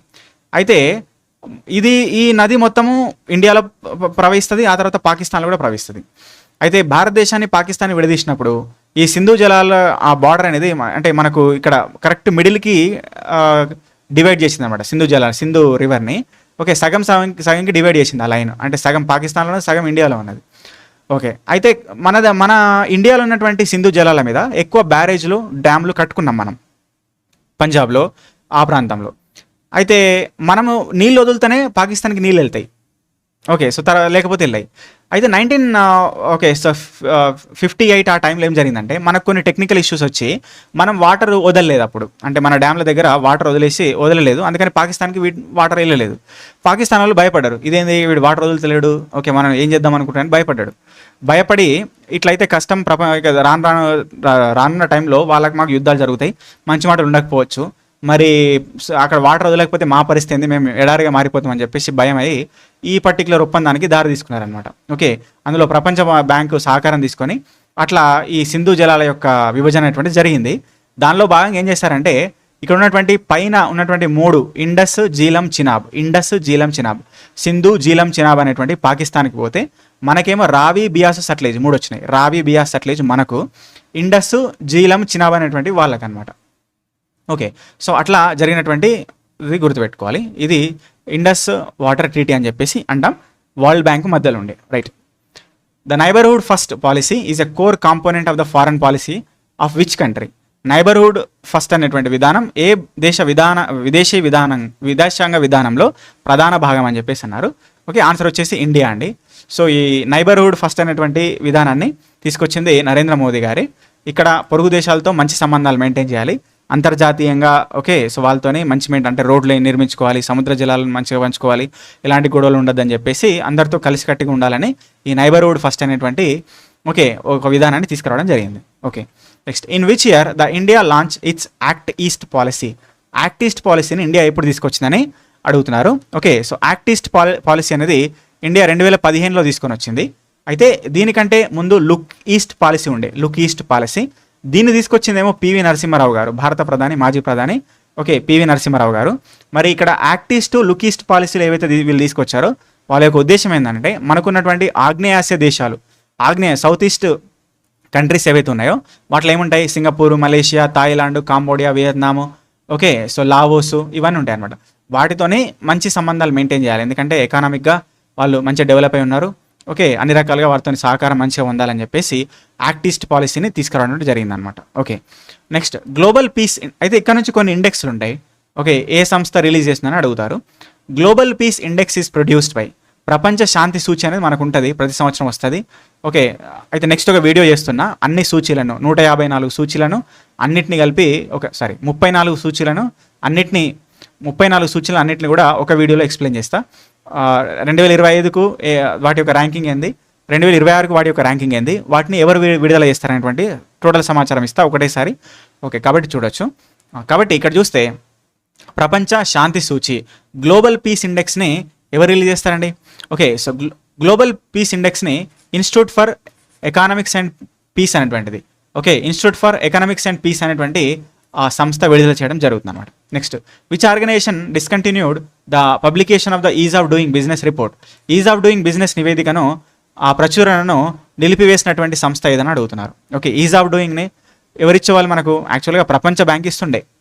ఓకే, ప్రపంచ బ్యాంకు 2021 సెప్టెంబర్ వరకు కూడా ఈజ్ ఆఫ్ డూయింగ్ బిజినెస్ అనేటువంటి ఒక రిపోర్ట్ ఇచ్చింది. బిజినెస్ పరంగా అంటే లైక్ స్టార్టప్స్ పరంగా ఎట్లా ఏ దేశం ఎక్కువ అంటే మంచి పాలసీస్ తీసుకొస్తుంది, మంచి డెవలప్మెంట్ తీసుకొస్తుంది అని చెప్పేసి ఇట్లా రిపోర్ట్లు ఇస్తుండే. కానీ 2021లో దాన్ని ఆపేసి be ready, okay, so be ready business ready report అనేటువంటి దాన్ని కొత్తగా స్టార్ట్ చేయడం జరిగిందనమాట. ఓకే, కాబట్టి ప్రపంచ బ్యాంక్ ఇస్తుండే, ఆపేశారు. ఇప్పుడు ఏం తెచ్చారంటే కొత్తగా బీ రెడీ బిజినెస్ రెడీ అనే దాన్ని తీసుకురావడం జరిగిందనమాట, గుర్తుపెట్టుకోవాలి. Next, which organisation discontinued the publication? Okay, same. Next, the global gender gap report published by. Global gender gap రిపోర్ట్ని ఎవరు ప్రచురిస్తారు? ఓకే, గ్లోబల్ జెండర్ గ్యాప్ రిపోర్ట్ని okay world economic forum, WEF, world economic forum okay ఇవ్వడం జరుగుతుంది, గుర్తుపెట్టుకోవాలి. Next, world press freedom index, ప్రపంచ పత్రికా స్వేచ్ఛ సూచీని ఎవరిస్తారు? వరల్డ్ ప్రెస్ ఫ్రీడమ్ ఇండెక్స్ని ఎవరిస్తారని చెప్పేసి అన్నారు. ఆన్సర్ వచ్చేసి రిపోర్టర్స్ వితౌట్ బార్డర్స్ అండి. ఓకే, రిపోర్టర్స్ వితౌట్ బార్డర్స్ అనేవాళ్ళు మనకు ఈ పత్రికా సూచి అనేదాన్ని ఇవ్వడం జరుగుతుంది, స్వేచ్ఛా సూచి.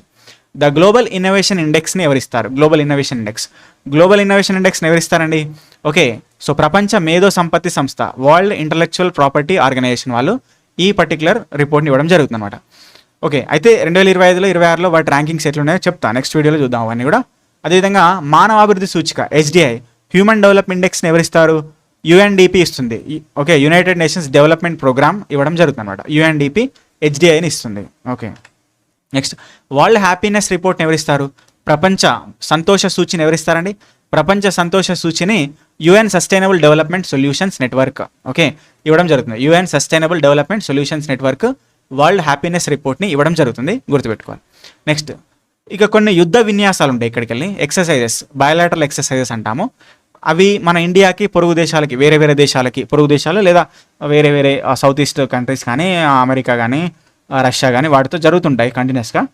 ఎందుకు అంటే ఈ bilateral military exercises, navy exercises, air ఫోర్స్కి సంబంధించినటువంటి ఇట్లా పరస్పరంగా కొన్ని విన్యాసాలు చేసుకోవడం అనేటువంటిది ఈ సాంప్రదాయం ఎందుకుందంటే, ఇక్కడ బయోలాటరల్గా అంటే పరస్పరంగా ఒకరికొకరు వారి యొక్క ఏదైతే ఈ యుద్ధ పటిమ యుద్ధంలో వాడేటువంటి ఈ పటిమ ఏదైతే ఉంటాయో, నైపుణ్యాలు ఏవైతే ఉంటాయో వాటిని పరస్పరంగా తెలుసుకోవడానికి మన దగ్గర ఉన్న మంచి ఓకే సో యుద్ధానికి సంబంధించినటువంటి ఓకే మంచి వాటిని వాళ్ళు నేర్చుకుంటారు, వాళ్ళ నుంచి మనం నేర్చుకుంటాం. ఓకే, అదేవిధంగా పరస్పరంగా ఓకే ఇట్లా యుద్ధ విన్యాసాలు చేసుకోవడం అనేది ప్రపంచ దేశాలకి ఆ రెండు దేశాల మధ్య ఉన్నటువంటి పరస్పర మైత్రి అంటే ఫ్రెండ్షిప్ ఎంత బాగుంది అనే దాని గురించి కూడా రిఫ్లెక్ట్ చేస్తుంది అనమాట. అట్లా సో ఇవన్నిటి కోసం కూడా మనకు ఈ ద్వైపాక్షిక విన్యాసాలు ఓకే సో బయోలాటరల్ ఎక్సర్సైజ్ అనేటువంటివి ఇందులో జరుగుతాయి అనమాట. ఇందులో సింబెక్స్ ఉంటుంది, గరుడ శక్తి ఉంటుంది, యుద్ధాభ్యాసం ఉంటుంది, వజ్ర ప్రహారం ఉంటుంది, ఓకే ఇట్లా మిత్రశక్తి ఉంటుంది, ఇట్లా రకరకాలు ఉంటాయి. వాటన్నిటి గురించి కూడా ఏ దేశాల మధ్య జరుగుతుందని చెప్పేసి అడుగుతారు. రీసెంట్గా ఏ ఎడిషన్స్ జరిగినాయి, ఓకే ఎక్కడ జరిగినాయి, అందులో ఏమేంటిది కీ హైలైట్ అని చెప్పేసి క్వశ్చన్స్ కూడా అడుగుతారు. ఓకే బేసిక్గా మనం ఇక్కడ నేర్చుకుందాం దేని మధ్యలో జరుగుతాయి అనేది నేర్చుకుందాం. తర్వాత మళ్ళీ వాటికి సంబంధించిన ఇన్ఫర్మేషన్ కరెంట్ అఫైర్స్లో భాగంగా ఇస్తాను నేను. ఓకే, సింబెక్స్ అంటే చూడండి, Singapore India maritime bilateral exercise అనమాట. Okay, Singapore India maritime bilateral exercise అని చెప్పేసి అంటాము. కాబట్టి సింబెక్స్ అనేది ఇండియాకి ఓకే సింగపూర్కి మధ్య జరిగేటువంటి మ్యారిటైమ్ ఓకే సముద్ర ద్వైపాక్షిక విన్యాసం ఓకే అని గుర్తుపెట్టుకోవాలి. సో ఇది ఎక్కడ జరిగిందంటే రీసెంట్గా 32nd ఎడిషన్ జరిగింది. జూలై 28 నుండి ఆగస్టు 1 2025 సంవత్సరంలో జరిగింది 32nd ఎడిషన్ రీసెంట్గా జరిగింది. ఎక్కడ జరిగిందంటే సౌత్ చైనా సీలో జరిగింది.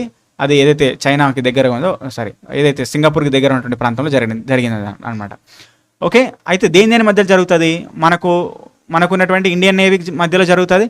అదేవిధంగా సింగపూర్ యొక్క నేవీ అయినటువంటి republic of Singapore navy RSN okay అదేవిధంగా ఇండియన్ నేవీ ఈ రెండింటి మధ్యలో జరుగుతుంది అనమాట. ఎందుకంటే మ్యారిటైమ్ సముద్రంలో ఉండేటువంటిది రక్షణ బలగం మనకు నేవీ కాబట్టి వాళ్ళిద్దరి మధ్య జరుగుతుంది అనమాట. ఓకే, సో ఫస్ట్ ఎప్పుడు జరిగింది? 1994లో ఫస్ట్ టైం జరిగింది. ఓకే, అప్పుడు ఏమన్నారు దీన్ని? ఎక్సర్సైజ్ ఓకే లయన్ కింగ్ అని చెప్పేసి అన్నారు. ఓకే, మరి 32nd ఎడిషన్ సౌత్ చైనా సీలో జరిగిందని చెప్పినాము, ఈ టైంలో జరిగిందని చెప్పినాము. మరి ఇక్కడ అసెట్స్ ఏమేమి పరికరాలు పాల్గొన్నాయి ఈ విన్యాసాలలో అంటే భారతదేశం సంబంధించినటువంటి INS Satpura okay INS Satpura పాల్గొన్నది. అదేవిధంగా సింగపూర్ సంబంధించినటువంటి RSS okay republic of Singapore నేవీకి సంబంధించినటువంటి RSS సుప్రీం, అదేవిధంగా RSS విజిలెన్స్ అనేటువంటి వాటివి పాల్గొని పరస్పర విన్యాసాలు చేసుకున్నాయి అనమాట. Okay right. నెక్స్ట్ వచ్చేసి ధర్మా గార్డియన్ అనేటువంటిది joint military exercise between the India and which country? Dharma Guardian అనేటువంటిది మిలిటరీ ఎక్సర్సైజ్ అండి. అది ఇండియాకి జపాన్కి మధ్యలో జరుగుతుంది. ఓకే, ఇంతకుముందుది నేవీ ఎక్సర్సైజ్ అన్నాం కదా, ఇప్పుడు ఇది మిలిటరీది ఓకే ఆర్మీ లేదా మిలిటరీకి సంబంధించినటువంటి బయోలాటరల్ ఎక్సర్సైజ్ అనమాట. జపాన్కి ఇండియాకి మధ్య జరుగుతుంది ధర్మా గార్డియన్. నెక్స్ట్ గరుడ శక్తి అనేది దేని జరుగుతుంది? ఇది కూడా మిలిటరీ ఎక్సర్సైజ్ ఇది. ఓకే, దేని జరుగుతుంది? ఇండియాకి ఇండోనేషియాకి మధ్యలో జరుగుతుంది, గుర్తుపెట్టుకోవాలి. నెక్స్ట్ యుద్ధాభ్యాస్ అనేటువంటిది యాన్యువల్ మిలిటరీ ఎక్సర్సైజ్. ఇది కూడా మిలిటరీ దేని మధ్యలో జరుగుతుంది? ఇండియా అదేవిధంగా అమెరికాకి మధ్యలో జరుగుతుంది యుద్ధాభ్యాస్. ఓకే, నెక్స్ట్ ఇక్కడ చూడొచ్చు Dharma guardian India Japan, Garuda Shakti India Indonesia, Yudh Abhyas India and United States. Okay, అన్నీ కూడా ఆర్మీ, కానీ గరుడ శక్తి మాత్రము కొన్ని స్పెషల్ ఫోర్సెస్తో కూడా ఓకే సో విన్యాసాలు చేస్తుంటాయి అనమాట. స్పెషల్ ఫోర్స్ అంటే ఏమొస్తాయి మనకు, అంటే మనకు ఉన్నటువంటి కోస్ట్ గార్డ్ కానీ, ఎన్ఎస్జీ కానీ, సిఆర్పిఎఫ్ కానీ, ఇవన్నీ కూడా అందులోకి రావడానికి ఉంటుంది. Next, exercise nomadic elephant is a bilateral training event between India and which country? Nomadic elephant అనేటువంటి విన్యాసము భారత్ మరియు ఏ దేశం మధ్యలో జరిగేటువంటి ద్వైపాక్షిక శిక్షణ అని చెప్పేసి అన్నారు. ఓకే, నొమాడిక్ ఎలిఫెంట్ అనేటువంటిది ఇండియా మరియు మంగోలియాకి మధ్య జరిగేటువంటి ఓకే బయోలాటరల్ ట్రైనింగ్ ఈవెంట్ అనమాట, గుర్తుపెట్టుకోవాలి, ద్వైపాక్షిక శిక్షణ. Next, Vajraprahar is a special forces joint exercise. దీని ఏమన్నారు? స్పెషల్ ఫోర్సెస్, కొన్ని ప్రత్యేక దళాలు మధ్యలో ఉమ్మడి విన్యాసాలు ఇవి. ఓకే, దేని జరుగుతాయండి? వజ్రప్రహార్ కూడా అమెరికాకి ఇండియాకి మధ్యలో. ఇంతకుముందు యుద్ధాభ్యాసం ఉండే కదా, యుద్ధాభ్యాసం అనేటువంటిది మిలిటరీ ఎక్సర్సైజెస్, ఇది స్పెషల్ ఫోర్సెస్ అనమాట. వజ్రప్రహార్ అనేది special forces of the India and America. Okay, next, joint military exercise Sampriti అనేటువంటిది దేనికి మధ్యలో మిలిటరీ ఎక్సర్సైజు? ఇండియా మరియు బంగ్లాదేశ్ గుర్తుపెట్టుకోవాలి.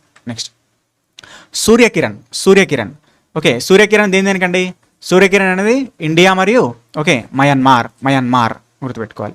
ఇది కూడా ఏంటిది? సైనిక విన్యాసం, military exercise. Okay, next,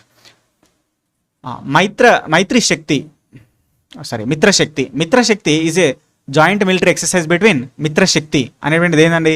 Mitra Shakti అనేది ఇండియా మరియు శ్రీలంక మధ్యలో ఉమ్మడి సైనిక విన్యాసం, మిలిటరీ ఎక్సర్సైజ్. ఓకే, నెక్స్ట్ వచ్చేసి Malabar naval exercise is primarily involves the navies of. Malabar అనేటువంటి నావికాదళ సైన్య విన్యాసం ఉన్నది మనకు. ఓకే, నావికాదళ విన్యాసం ఉన్నది. అయితే ఈ పర్టికులర్ నావికాదళ విన్యాసంలో, ఈ మలబార్లో ఏమేమి దేశాలు పాల్గొంటాయని చెప్పేసి అన్నారు. ఓకే, ఏమేమి దేశాలు పాల్గొంటాయని చెప్పేసి అన్నారు. అయితే ఇందులో క్వాడ్ దేశాలు పాల్గొంటాయండి. క్వాడ్ దేశాలు పాల్గొనేటువంటి నావికాదళ సైనిక విన్యాసాలని మలబార్ నావల్ ఎక్సర్సైజెస్ అంటారు. మరి క్వాడ్ దేశాలు అంటే ఏమొస్తాయండి? క్వాడ్ దేశాలంటే ఇండియా వస్తుంది, ఆస్ట్రేలియా వస్తుంది, జపాన్ వస్తుంది అండ్ అమెరికా వస్తుంది అనమాట. ఇట్లా 4 దేశాలు ఈ మలబార్ ఎక్సర్సైజ్లో పాల్గొంటాయి, గుర్తుపెట్టుకోవాలి. నెక్స్ట్, ఇక కొన్ని ఎసెట్స్ని మనం వేరే దేశాల్లో నిర్మించినాం. అట్లా భారతదేశము ముఖ్యంగా 2 సముద్ర తీరాల 2 ఓడరేవులని నిర్మించింది వేరే దేశాల్లో. వాటి గురించి కూడా అడుగుతారు. ఒకటి కరెంట్ అఫైర్స్లో ఉన్నది, అది నేర్చుకోవాలి మనం. అందులో భాగంగా ఫస్ట్ క్వశ్చన్ చూడండి. సిట్వే ఓడరేవ్ అనేటువంటిది ఓకే భారతదేశము ఎక్కడ అభివృద్ధి చేసింది, ఏ దేశంలో అభివృద్ధి చేసింది అన్నారు. సిట్వే ఓడరేవ్ అనేది భారతదేశము మయన్మార్లో అభివృద్ధి చేసిందండి. మయన్మార్లో అభివృద్ధి చేసింది, గుర్తుపెట్టుకోవాలి. ఓకే, వచ్చేసి which country holds the 99-year lease on Sri Lanka's Hambantota port అని చెప్పేసి అన్నారు. శ్రీలంకలోని హంబస్టోటా ఓడరేవ్ అని 99 ఏళ్ళ లీజుకు తీసుకున్నటువంటి దేశం ఏది అని అడుగుతున్నారు. ఓకే, శ్రీలంకలోనే హంబస్టోటా ఓడరేవ్ని 99 సంవత్సరాలకు లీజ్ తీసుకున్న దేశం ఏంటంటే చైనా అండి. చైనా అని గుర్తుపెట్టుకోవాలి. మరి దీని కాంటెక్స్ట్ ఏంటిదని అంటే, వాస్తవంగా శ్రీలంక వాళ్ళ దేశంలో హంబస్టోటా ఓడరేవ్ అని నిర్మించుకోవాలని అనుకున్నారు. ఒక ఓడరేవ్ని ఒక పోర్టుని నిర్మించుకోవాలనుకున్నారు, కానీ డబ్బులు లేవు. అయితే దానికోసం ఏం చేశారంటే చైనా దగ్గరికి వెళ్ళి అప్పు అడిగారు. సో చైనా అప్పు ఇచ్చింది కూడా. ఓకే, అయితే శ్రీలంక దీని మీద మంచిగా ఇన్వెస్ట్ చేసింది, కానీ దాని నుంచి ఇన్కమ్ రావడం లేదనమాట, అంతగా అభివృద్ధి చెందలేదు బాగా. ఓకే, అయితే దానికోసం ఇక ఇన్వెస్ట్మెంట్ ఏదైతే అప్పు తెచ్చారో దాన్ని కట్టాలి కదా మళ్ళీ. సో చైనా వాళ్ళు అది లేట్ అయింది. చైనాడు ఊకుంటాడా, ఆడు ముందే పెద్ద ఇది. సో ఊకోలే, ఏం చేశారంటే ఇది మాతో కాదు భయ్, మరి మేము కట్టుకున్నాం కానీ నువ్వే లీజ్కి తీసుకో, నువ్వే నడిపించుకో, అప్పు తీర్చుకో, తర్వాత మాకు ఇచ్చే అన్నాడు. సో అట్లా శ్రీలంక అట్లా చైనాకి లీజ్కి ఇచ్చేసింది. అట్లా 99 సంవత్సరాలుగా అది నడుస్తూనే ఉందన్నమాట. ఓకే, అది దీనికి సంబంధించిన కాంటెక్స్ట్ గుర్తుపెట్టుకోండి. Next, Chabahar port strategically important for India located in which country? భారత్కు వ్యూహాత్మకంగా ముఖ్యమైనటువంటి చహాబర్ పోర్ట్ అనేటువంటిది ఎక్కడ ఉందంటున్నారు? ఇరాన్లో ఉందండి. ఇరాన్లో భారతదేశం చహాబర్ పోర్ట్ అనేటువంటి ఒక ఓడరేవుని నిర్మించింది. ఎందుకనంటే అక్కడనే పక్కన ఉన్నటువంటి చైనా అక్కడ వెస్టర్న్ ప్రాంతంలో ఒక ఓడరేవు నిర్మిస్తూ ఉంది. అది మిడిల్ ఈస్ట్ కంట్రీస్కి లింక్ అనమాట అది. అయితే దాని కోసము అంటే చైనా అట్లా నిర్మించుకుంది కాబట్టి భారతదేశం కూడా మన ఐడెంటిటీని నిలుపుకోవాలి. ఓకే, అంటే మిడిల్ ఈస్ట్తోనే మనకు కూడా మంచి సంబంధాలు ఉన్నాయని చెప్పేసి నిరూపించుకోవాలని భారతదేశము అంతర్జాతీయ సంబంధాల్లో భాగంగా ఇరాన్లో చాబహార్ పోర్ట్ని నిర్మించడం జరిగిందనమాట. నెక్స్ట్, మెక్మోహాన్ రేఖ అనేది దేని మధ్యలో ఉందని చెప్పేసి, McMahon line forms the boundary between. McMahon రేఖ వేటి మధ్య సరిహద్దు ఏర్పరుస్తుందని చెప్పేసి అన్నారు. సో మెక్మోహన్ రేఖ దేని మధ్యలో ఉంటుందండి? మెక్మోహన్ రేఖ వచ్చేసి భారత్ మరియు చైనా మధ్యలో ఉండడం జరుగుతుంది, గుర్తుపెట్టుకోవాలి. Next, the Durand line is the international border between.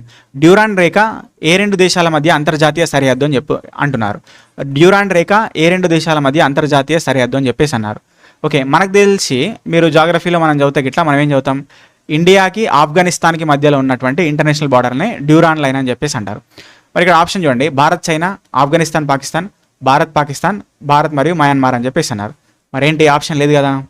Okay, కాకపోతే కరెక్ట్ ఆన్సర్ ఏంటంటే ఆఫ్ఘనిస్తాన్ అండ్ పాకిస్తాన్ కూడా తీసుకోవచ్చు. అంటే ఈ డ్యూరాండ్ లైన్ అనేటువంటిది ఇండియా ఆఫ్ఘనిస్తాన్ ఉంటుంది, అదేవిధంగా ఆఫ్ఘనిస్తాన్ పాకిస్తాన్ కూడా ఉంటుంది అనమాట. ఎందుకనంటే ఈ డ్యూరాండ్ లైన్ అనేదాన్ని డ్యూరాండ్ అనేటువంటి గీసిండు. దేని మధ్యలో గీసిండు, ఇండియాకి ఆఫ్ఘనిస్తాన్ మధ్యలో. ఎప్పుడు గీసిండు, 1893లో గీసిండు. ఓకే, మరి 1893లో ఓకే ఇండియా అంటే ఏంటి అంటే 1893లో పాకిస్తాన్ అంటే ఏంటి, పాకిస్తాన్ ఇండియాలో భాగమే, పాకిస్తాన్ ఇండియానే అప్పుడు. ఓకే, అంటే అప్పుడు మనోడేవాడు, ఇప్పుడు పగోడైండు. ఓకే, కాబట్టి మరి వాడు విడిపోయిన తర్వాత వాడు పాకిస్తాన్ వాడిండు. కాబట్టి అట్లా పాకిస్తాన్కి మరియు ఆఫ్ఘనిస్తాన్కి మధ్యలో కూడా ఇప్పటికీ ఆ డ్యూరాండ్ లైన్ అనేటువంటిదే కొనసాగుతూ ఉందన్నమాట.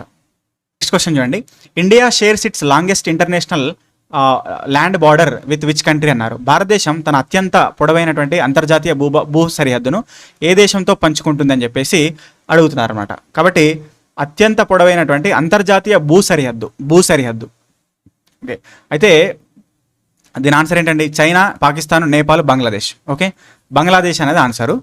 బంగ్లాదేశ్తోనే మన దేశము 4096 కిలోమీటర్ల అత్యంత పొడైనటువంటి అంతర్జాతీయ భూ సరిహద్దును పంచుకుంటుంది. సో ఇక్కడ చూస్తే ఓకే ఒక షార్ట్ కట్ ఉంది, దీనికోసం చెప్తా చూడండి, Bachpan MBA. Okay, Bachpan okay MBA ఇవంతా కలపండి, Bachpan MBA, Bachpan okay MBA. బా అంటే బంగ్లాదేశ్, BA అంటే బంగ్లాదేశ్, CH అంటే చైనా, PA అంటే పాకిస్తాన్, N అంటే నేపాల్, M అంటే మయన్మార్, B అంటే భూటాన్, A అంటే ఆఫ్ఘనిస్తాన్. ఇట్లా హైయెస్ట్ టు లోయెస్ట్ ఆర్డర్ ఇది, హైయెస్ట్ టు లోయెస్ట్ ఆర్డర్ ఇది. బంగ్లాదేశ్తో హైయెస్ట్, ఆఫ్ఘనిస్తాన్తో లోయెస్ట్ అనమాట, అట్లా గుర్తుపెట్టుకోవాలి. నెక్స్ట్ వచ్చేసి which operation was launched by India to assist Turkey and Syria after massive earth quakes. అయితే అప్పట్లో టర్కీలో సిరియాలో ఓకే భూకంపం వచ్చింది, అప్పుడు ఎర్త్ క్వేక్ వచ్చింది. అయితే దానికోసము మన అక్కడ ఉన్నటువంటి భూకంపం వచ్చింది. అయితే వాళ్ళని రక్షించడం కోసము ఓకే కొంచెం వాళ్ళకి సహాయం చేయడం కోసము మనల్లో ఒక ఆపరేషన్ చేస్తారు, దాన్ని ఏమంటారండి, ఆపరేషన్ దోస్త్ అని చెప్పేసి అంటారు. ఆపరేషన్ దోస్త్ అనేది to help the people okay so who affected by massive earth quake in the Turkey and Syria అనమాట, గుర్తుపెట్టుకోండి. Next operation Kaveri was related to which okay so evacuation from. Operation Kaveri దేనికి సంబంధించిందని చెప్పేసి అన్నారు. ఆపరేషన్ కావేరీ అనేది సుడాన్, దక్షిణ సుడాన్లో చిక్కుకున్నటువంటి మన దేశం వాళ్ళు ఎవరైతే ఉన్నారో సో వారిని రక్షించడం కోసము అప్పుడు ఈ ఆపరేషన్ తీసుకురావడం జరిగింది అనమాట. Okay, next operation Ajay was launch to evacuate the Indian nationals from which country. Okay, ఏ దేశం నుండి భారతీయులను రక్షించడానికి ఆపరేషన్ అజయ్ అనేటువంటిది తెచ్చారు. అయితే అప్పట్లో మనకి ఇజ్రాయెల్ గాజా యుద్ధం జరిగింది, సో బాగా ఓకే పెద్ద మొత్తంలో. అయితే ఇజ్రాయెల్లో చిక్కుకున్నటువంటి మన జాతీయుల్ని, మన దేశస్తుల్ని తీసుకురావడానికి ఆపరేషన్ అజయ్ అనేటువంటిది పర్టికులర్ ఆపరేషన్ చేస్తారనమాట ఇండియా, భారత ప్రభుత్వం. Next what is the name of the operation launched by the India to evacuate it's citizens from Ukraine. అదేవిధంగా ఉక్రెయిన్కు రష్యాకి మధ్య జరిగినటువంటి యుద్ధంలో ఉక్రెయిన్లో ఉన్న మన వాళ్ళని తీసుకురావడం కోసం ఏం చేశారంటే అప్పుడు ఆపరేషన్ గంగా అని తీసుకురావడం జరిగింది. అదేవిధంగా ఆపరేషన్ దేవిశక్తి మరి ఓకే సో ఆపరేషన్ దేవిశక్తి అనేది మనకు ఆఫ్ఘనిస్తాన్లో ఉన్నటువంటి తాలిబన్స్ ఎప్పుడైతే తిరుగుబాటు జరిగి వాళ్ళని ఎట్లయితే జరిగిందో అప్పుడు సో దాని నుంచి రక్షించడం కోసం దేవిశక్తి, ఆఫ్ఘనిస్తాన్లో ఉన్నటువంటి వ్యక్తులను తీసుకురావడం కోసం దేవిశక్తి చేశారు. ఆపరేషన్ కావేరీ ఏమో సుడాన్లో ఉన్న వాళ్ళ కోసం చేశారు. ఆపరేషన్ దోస్త్ ఏమో టర్కీ అండ్ సిరియా వాళ్ళ కోసం చేశారు. ఆపరేషన్ అజయ్ అనేదేమో ఇజ్రాయెల్లో ఉన్నటువంటి మన వ్యక్తులను తీసుకురావడం కోసం చేశారనమాట. ఆపరేషన్ గంగానేమో ఉక్రెయిన్ అనమాట, దేవిశక్తి ఆఫ్ఘనిస్తాన్ అనమాట, అట్లా గుర్తుపెట్టుకోవాలి. నెక్స్ట్ I2U2లో ఏమేమి కంట్రీస్ ఉన్నాయన్నారు. I2U2 అనేటువంటిది ఒక ప్రపంచ దేశాల గ్రూపు, వాటిలో 2 Iలు 2 Uలు ఉంటాయి కాబట్టి అందుకనే అట్లా పెట్టారు. 2 Iలు అంటే ఏంటి, 2 Iలు అంటే ఇండియా, ఇజ్రాయిల్. 2 Uలు అంటే UAE అండ్ అమెరికా, అంటే దుబాయ్ అండ్ అమెరికా ఉండడం జరుగుతుంది అనమాట. సో వాటిని I2U2 కంట్రీస్ అంటారు. నెక్స్ట్ క్వాడ్ కూటంలో సభ్య దేశాలు ఏంటండి. Which of the following countries are member of the Quad alliance. Quad అలయన్స్లో ఇంతమంది చెప్పినా కదా, Japan, India, okay, so okay, Australia and America, USA అనమాట. సో వీటిని క్వాడ్ కూటమి దేశాలు అంటాం. సో వీళ్ళు ఏం చేస్తారు, మలబార్ అనేటువంటి జాయింట్ నావల్ ఎక్సర్సైజెస్ని చేస్తారనమాట మనకు. Okay, the international court of justice is located in, అంతర్జాతీయ న్యాయస్థానము ఐసీజే అనేటువంటిది ఎక్కడ ఉందన్నారు. అయితే మనకున్నటువంటి యునైటెడ్ నేషన్స్ ఐక్యరాజ్య సమితి 6 అంగాలలో 6 ఆర్గాన్స్లో, ఓకే, జనరల్ అసెంబ్లీ గురించి మనం చూసాం ఒక క్వశ్చన్లో. ఇంకోటి ఏంటంటే ఐసీజే, ఇది కూడా ఒక ముఖ్యమైనటువంటి అంగము. అది నెదర్లాండ్స్లోని ది హేగ్ అనేటువంటి సిటీలో ఉన్నదన్నమాట. Okay, right. Where is the headquarters of the Interpol, Interpol ప్రధాన కార్యాలయం ఎక్కడ ఉంది. ఓకే, మరి ఇంటర్పోల్ అంటే ఫుల్ ఫామ్ ఏంటి, international criminal police organization, international criminal police organization అనమాట. ఓకే, మరి దీని ప్రధాన కార్యాలయం ఎక్కడ ఉందండి, లియోన్లో ఉందండి. లియోన్లోని ఫ్రాన్స్లో ఉన్నటువంటి లియోన్లో ఉంది. అయితే అసలు దీని పర్పస్ ఏంటి, అసలు ఇంటర్పోల్ అనేది ఎందుకు అనే దాని గురించి చూద్దాం. అయితే మనకు ఒక కోట్ ఉంటుంది ఏంటంటే, క్రిమినల్స్కి బార్డర్స్ ఏమి ఉండవు కానీ పోలీసులకు బార్డర్స్ ఉంటాయని. ఓకే, అంటే మన దేశంలో ఉన్నటువంటి ఎవడన్నా ఒకడు ఇక్కడ ఏదో క్రైమ్ చేసి చట్టం నుంచి శిక్ష నుంచి తప్పించుకోవాలంటే వేరే దేశానికి పారిపోతాడు. ఓకే, ఫర్ ఎగ్జాంపుల్ ఉన్నాడుగా మనకు ఏంది మన కింగ్ఫిషర్, ఓకే, విజయ్ మాల్యా ఉన్నాడు కదా. ఆ విజయ్ మాల్యా బ్యాంకుల నుంచి అప్పు తీసుకున్నాడు, కట్టకుండా పారిపోయాడు. ఓకే, మన దేశం నుంచి వేరే దేశాలకు వెళ్ళిపోయాడు. ఓకే, వేరే దేశాల్లో తలదాల్చుకొని ఇప్పుడు రక్షించబడుతున్నాడు అనమాట. అంటే మన పోలీసులు అక్కడికి వెళ్ళి డైరెక్ట్గా వాడిని పట్టుకోనికి రాదు, అట్లా వాళ్ళ దేశ చట్టాలు ఒప్పుకోవు అనమాట. ఓకే, అందుకోసమే మరి మనం ఏం చేయాలి, మరి అలాంటి వాళ్ళని ఇట్లా అందరు వెళ్ళిపోతే ఎట్లా, ఓకే, అవినీతి బాగా పెరిగిపోతుంది కదా. అందుకనే ఏం చేశారంటే ఇంటర్పోల్ అనేది తీసుకొచ్చారనమాట, ఇంటర్నేషనల్ క్రిమినల్ పోలీస్ ఆర్గనైజేషన్ అని. దానిలో భాగంగా ప్రతి దేశంలో ఇంటర్పోల్ అనేది ఉంటుంది, దానిలో సభ్యులు ఉంటారు. ఓకే, దానిలో ఒప్పందం ఉంటుంది.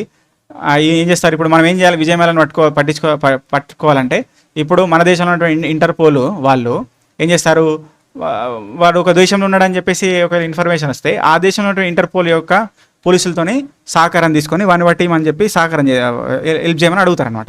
అట్లా పరస్పర సహకారంతో ఆ పర్సన్ని ఓకే ఇది మనం శిక్షించవచ్చు అనేటువంటిది ఇక్కడ concept. The financial action task force FATF అనేది దాని యొక్క హెడ్ క్వార్టర్స్ ఎక్కడ ఉందని అడుగుతున్నారు. ఓకే, సో FATF యొక్క హెడ్ క్వార్టర్స్ జెనీవాలో ఉందండి, జెనీవాలో ఉంది. ఓకే, సో మరి FATF అంటే ఏంటి అంటే, యాక్చువల్గా ప్రపంచ దేశాలు అవి ఏవైతే అవినీతికి లోనవ్వకుండా, ఓకే, కరప్షన్కి కానీ సంఘ వ్యతిరేక చర్యలకు అంటే ఉగ్రవాదానికి కానీ డ్రగ్స్కి కానీ ఇలాంటి వాటికి వాళ్ళ యొక్క ఆర్థిక వ్యవస్థని వాడొద్దు అంటే, సో ప్రపంచ దేశాలకి ముప్పు కలిగించే విధంగా, ప్రపంచ దేశాలను ఇబ్బంది పెట్టే విధంగా ఒక దేశము, ఓకే, అంటే ఉగ్రవాదం కానీ సంఘ వ్యతిరేక చర్యలు అంటే డ్రగ్స్ అలాంటి మాదక ద్రవ్యాలు ఇలాంటి వాటి కోసం వాటి యొక్క ఆర్థిక వ్యవస్థని వాడద్దు, ఏ దేశం కూడా అట్లా చేయొద్దని చెప్పేసి ఫినాన్షియల్గా వాళ్ళు ఎంత సిస్టమేటిక్నెస్గా ఉండట్లేదు అనే దాని గురించి ఎప్పుడు అబ్జర్వ్ చేసేది ఏంటంటే ఒక ఇంటర్నేషనల్ ఆర్గనైజేషన్ FATF అనమాట. ఓకేనా, అంటే ఫర్ ఎగ్జాంపుల్ ఏదో ఒక దేశం ఉగ్రవాదాన్ని బాగా సపోర్ట్ చేస్తుంది అనుకోండి, ఫర్ ఎగ్జాంపుల్ పాకిస్తానే బాగా సపోర్ట్ చేస్తుంది అనుకోండి, దీన్ని ఏం చేస్తారంటే వాళ్ళు బ్లాక్ లిస్ట్లో పెడతారు. బ్లాక్ లిస్టు ఇంకో లిస్ట్ అని ఒకటి ఉంటుంది వాళ్ళ దగ్గర.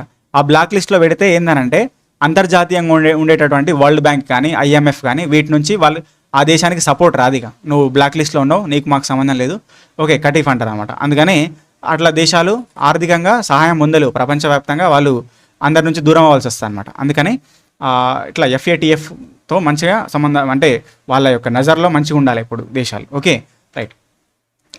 Wear is the headquarters of the world health organization, WHO యొక్క ప్రధాన కార్యాలయం ఎక్కడ ఉందండి, జెనీవాలో ఉంది. ఇది famous question, right. Where is the headquarters of the SAARC, okay, so south Asian countries యొక్క ఓకే పరస్పర సహకారం కోసం ఏర్పరచుకున్నటువంటి ఆర్గనైజేషన్ సంస్థ ఏంటంటే సార్క్. ఇది ఎక్కడ ఉంది, నేపాల్లోని కాఠ్మండ్లో ప్రధాన కార్యాలయం హెడ్ క్వార్టర్స్ ఉందన్నమాట. Next BIMSTEC, okay, bay of Bengal, okay, so the multi sectoral technological and economical cooperation అని చెప్పేసి అంటాం దాని యొక్క ఫుల్ ఫామ్. అంటే బంగాళాఖాతం చుట్టూ, బే ఆఫ్ బెంగాల్ చుట్టూ ఉన్న యొక్క దేశాల యొక్క పరస్పర సహకారం కోసము ఏర్పరచుకున్నటువంటి ఒక సంస్థ అనమాట ఇది. దీని యొక్క ప్రధాన కార్యాలయం ఎక్కడ ఉందండి, దీని యొక్క హెడ్ క్వార్టర్స్ వచ్చేసి ఢాకాలో ఉంది, ఢాకా గుర్తుపెట్టుకోవాలి. Next India assumed the chairship of the BRICS grouping for the which year, ఏ సంవత్సరంగాను బ్రిక్స్ కూటమి అధ్యక్షత బాధ్యతలను భారత్ చేపట్టిందంటే 2026కి చేపట్టిందండి, 2026కి చేపట్టింది గుర్తుపెట్టుకోవాలి. ఓకే, సో జనవరి 1, 2026నే ఓకే బాధ్యతలు స్వీకరించింది. ఓకే, అదే దానిలో భాగంగానే ఇక్కడ ఒక థీమ్ కూడా ఇచ్చారు ఈ సంవత్సరానికి. ఏంటది? Building for resilience, innovation, cooperation and sustainability అనేటువంటి థీమ్, ఇతివృత్తాన్ని కూడా ఇవ్వడం జరిగింది అనమాట. Okay, right. Which country officially joined the BRICS grouping as a full member in the early 2025 ప్రారంభంలో బ్రిక్స్ కూటమిలో పూర్తి సభ్య దేశంగా ఎవరు జాయిన్ అయ్యారంటున్నారు. 2025లో బ్రిక్స్లో జాయిన్ అయింది ఇండోనేషియా అండి. ఓకే, ఇండోనేషియా జాయిన్ అవ్వడంతో మనకు 11 దేశాలు ఇప్పుడు బ్రిక్స్లో ఉన్నాయన్నమాట. Okay, right. Next, which country will host the G20 summit in 2026? G20 సమ్మిట్ని ఏ దేశం ఆతిథ్యం ఇస్తుందని చెప్పేసి అడుగుతున్నారు. ఆన్సర్ వచ్చేసి సౌత్ ఆఫ్రికా అండి. సౌత్ ఆఫ్రికా గుర్తుపెట్టుకోవాలి. Next, the world trade organization WTO has established in which year? వాణిజ్య సంస్థ, ప్రపంచ వాణిజ్య సంస్థ ఎప్పుడు స్టార్ట్ అయిందండి? ప్రపంచ వాణిజ్య సంస్థ వచ్చేసి 1995లో WTO అనేటువంటిది వరల్డ్ ట్రేడ్ ఆర్గనైజేషన్ 1995లో స్టార్ట్ అవ్వడం జరిగింది, గుర్తుపెట్టుకోవాలి. Next, wear is the headquarters of the Asian development bank? Asian development bank ఎక్కడ ఉందని అడుగుతున్నారు. ఏషియన్ డెవలప్మెంట్ బ్యాంక్ వచ్చేసి మనీలాలో ఉంది, గుర్తుపెట్టుకోవాలి. అంటే మనకి ఏషియన్ కంట్రీస్ ఉన్నాయి కదా. ఓకే, సౌత్ ఈస్ట్ కంట్రీస్ యొక్క సమైక్య ఉన్నది మనకు. ఆగ్నేయాసియాల కూటమి, ఆగ్నేయ ఆసియా దేశాల కూటమి. ఆ ఆగ్నేయాసియా దేశాల యొక్క ఒక బ్యాంకు వాళ్ళ యొక్క ఓకే ఏదైతే ఉన్నదో, సో దాన్ని ఏషియన్ డెవలప్మెంట్ బ్యాంక్ అని చెప్పేసి అంటాం. దాని యొక్క కార్యాలయం మనీలాలో ఉన్నదన్నమాట. నెక్స్ట్, G20 కూటమి అధికారికంగా ఏ సంవత్సరంలో స్థాపించబడింది అన్నారు. G20 అధికారికంగా ఎప్పుడు స్థాపించబడిందండి? 1990లో వచ్చింది, 1999లో వచ్చింది అనమాట, గుర్తుపెట్టుకోవాలి. G20 అఫీషియల్గా 1999లో స్టార్ట్ అయింది. నెక్స్ట్, యునైటెడ్ నేషన్స్ డే అని ఎప్పుడు జరుపుకుంటాం? ఓకే, యునైటెడ్ నేషన్స్ డే ఎప్పుడు జరుపుకుంటాం? అక్టోబర్ 24న జరుపుకుంటామండి. అంటే 1945లో వచ్చినటువంటి UN చార్టర్ కింద మనకు ఐక్యరాజ్య సమితి ప్రపంచ శాంతి కోసము ఏర్పాటు చేయబడింది. ఓకే, 1945 అక్టోబర్ 24 రోజున ప్రపంచ శాంతి కోసము UN చార్టర్ కింద యునైటెడ్ నేషన్స్ ఐక్యరాజ్య సమితి ఏర్పడ్డది. కాబట్టి ప్రతి సంవత్సరం ఆ రోజుని మనం ఐక్యరాజ్య సమితి దినోత్సవంగా యునైటెడ్ నేషన్స్ డేగా జరుపుకుంటాం. Next, head quarters of the world economic forum. World economic forum యొక్క ప్రధాన కార్యాలయం ఎక్కడ ఉందని అంటున్నారు. ఓకే, సో ఎక్కడ ఉందండి? దావోస్లో ఉంది వరల్డ్ ఎకనామిక్ ఫోరం యొక్క ప్రధాన కార్యాలయం. మన వాళ్ళు వెళ్తూ ఉంటారు కదా, సో సీఎం వాళ్ళు. Okay, so where is the headquarters of OPEC, organization of petroleum exporting countries? Okay, petroleum exporting countries యొక్క సమైక్య అంటారు దీన్ని.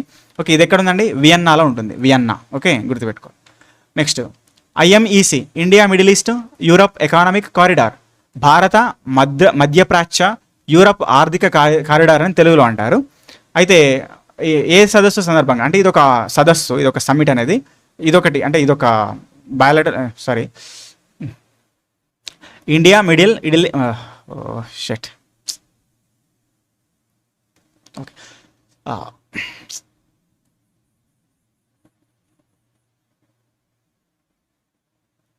Okay, so IMEC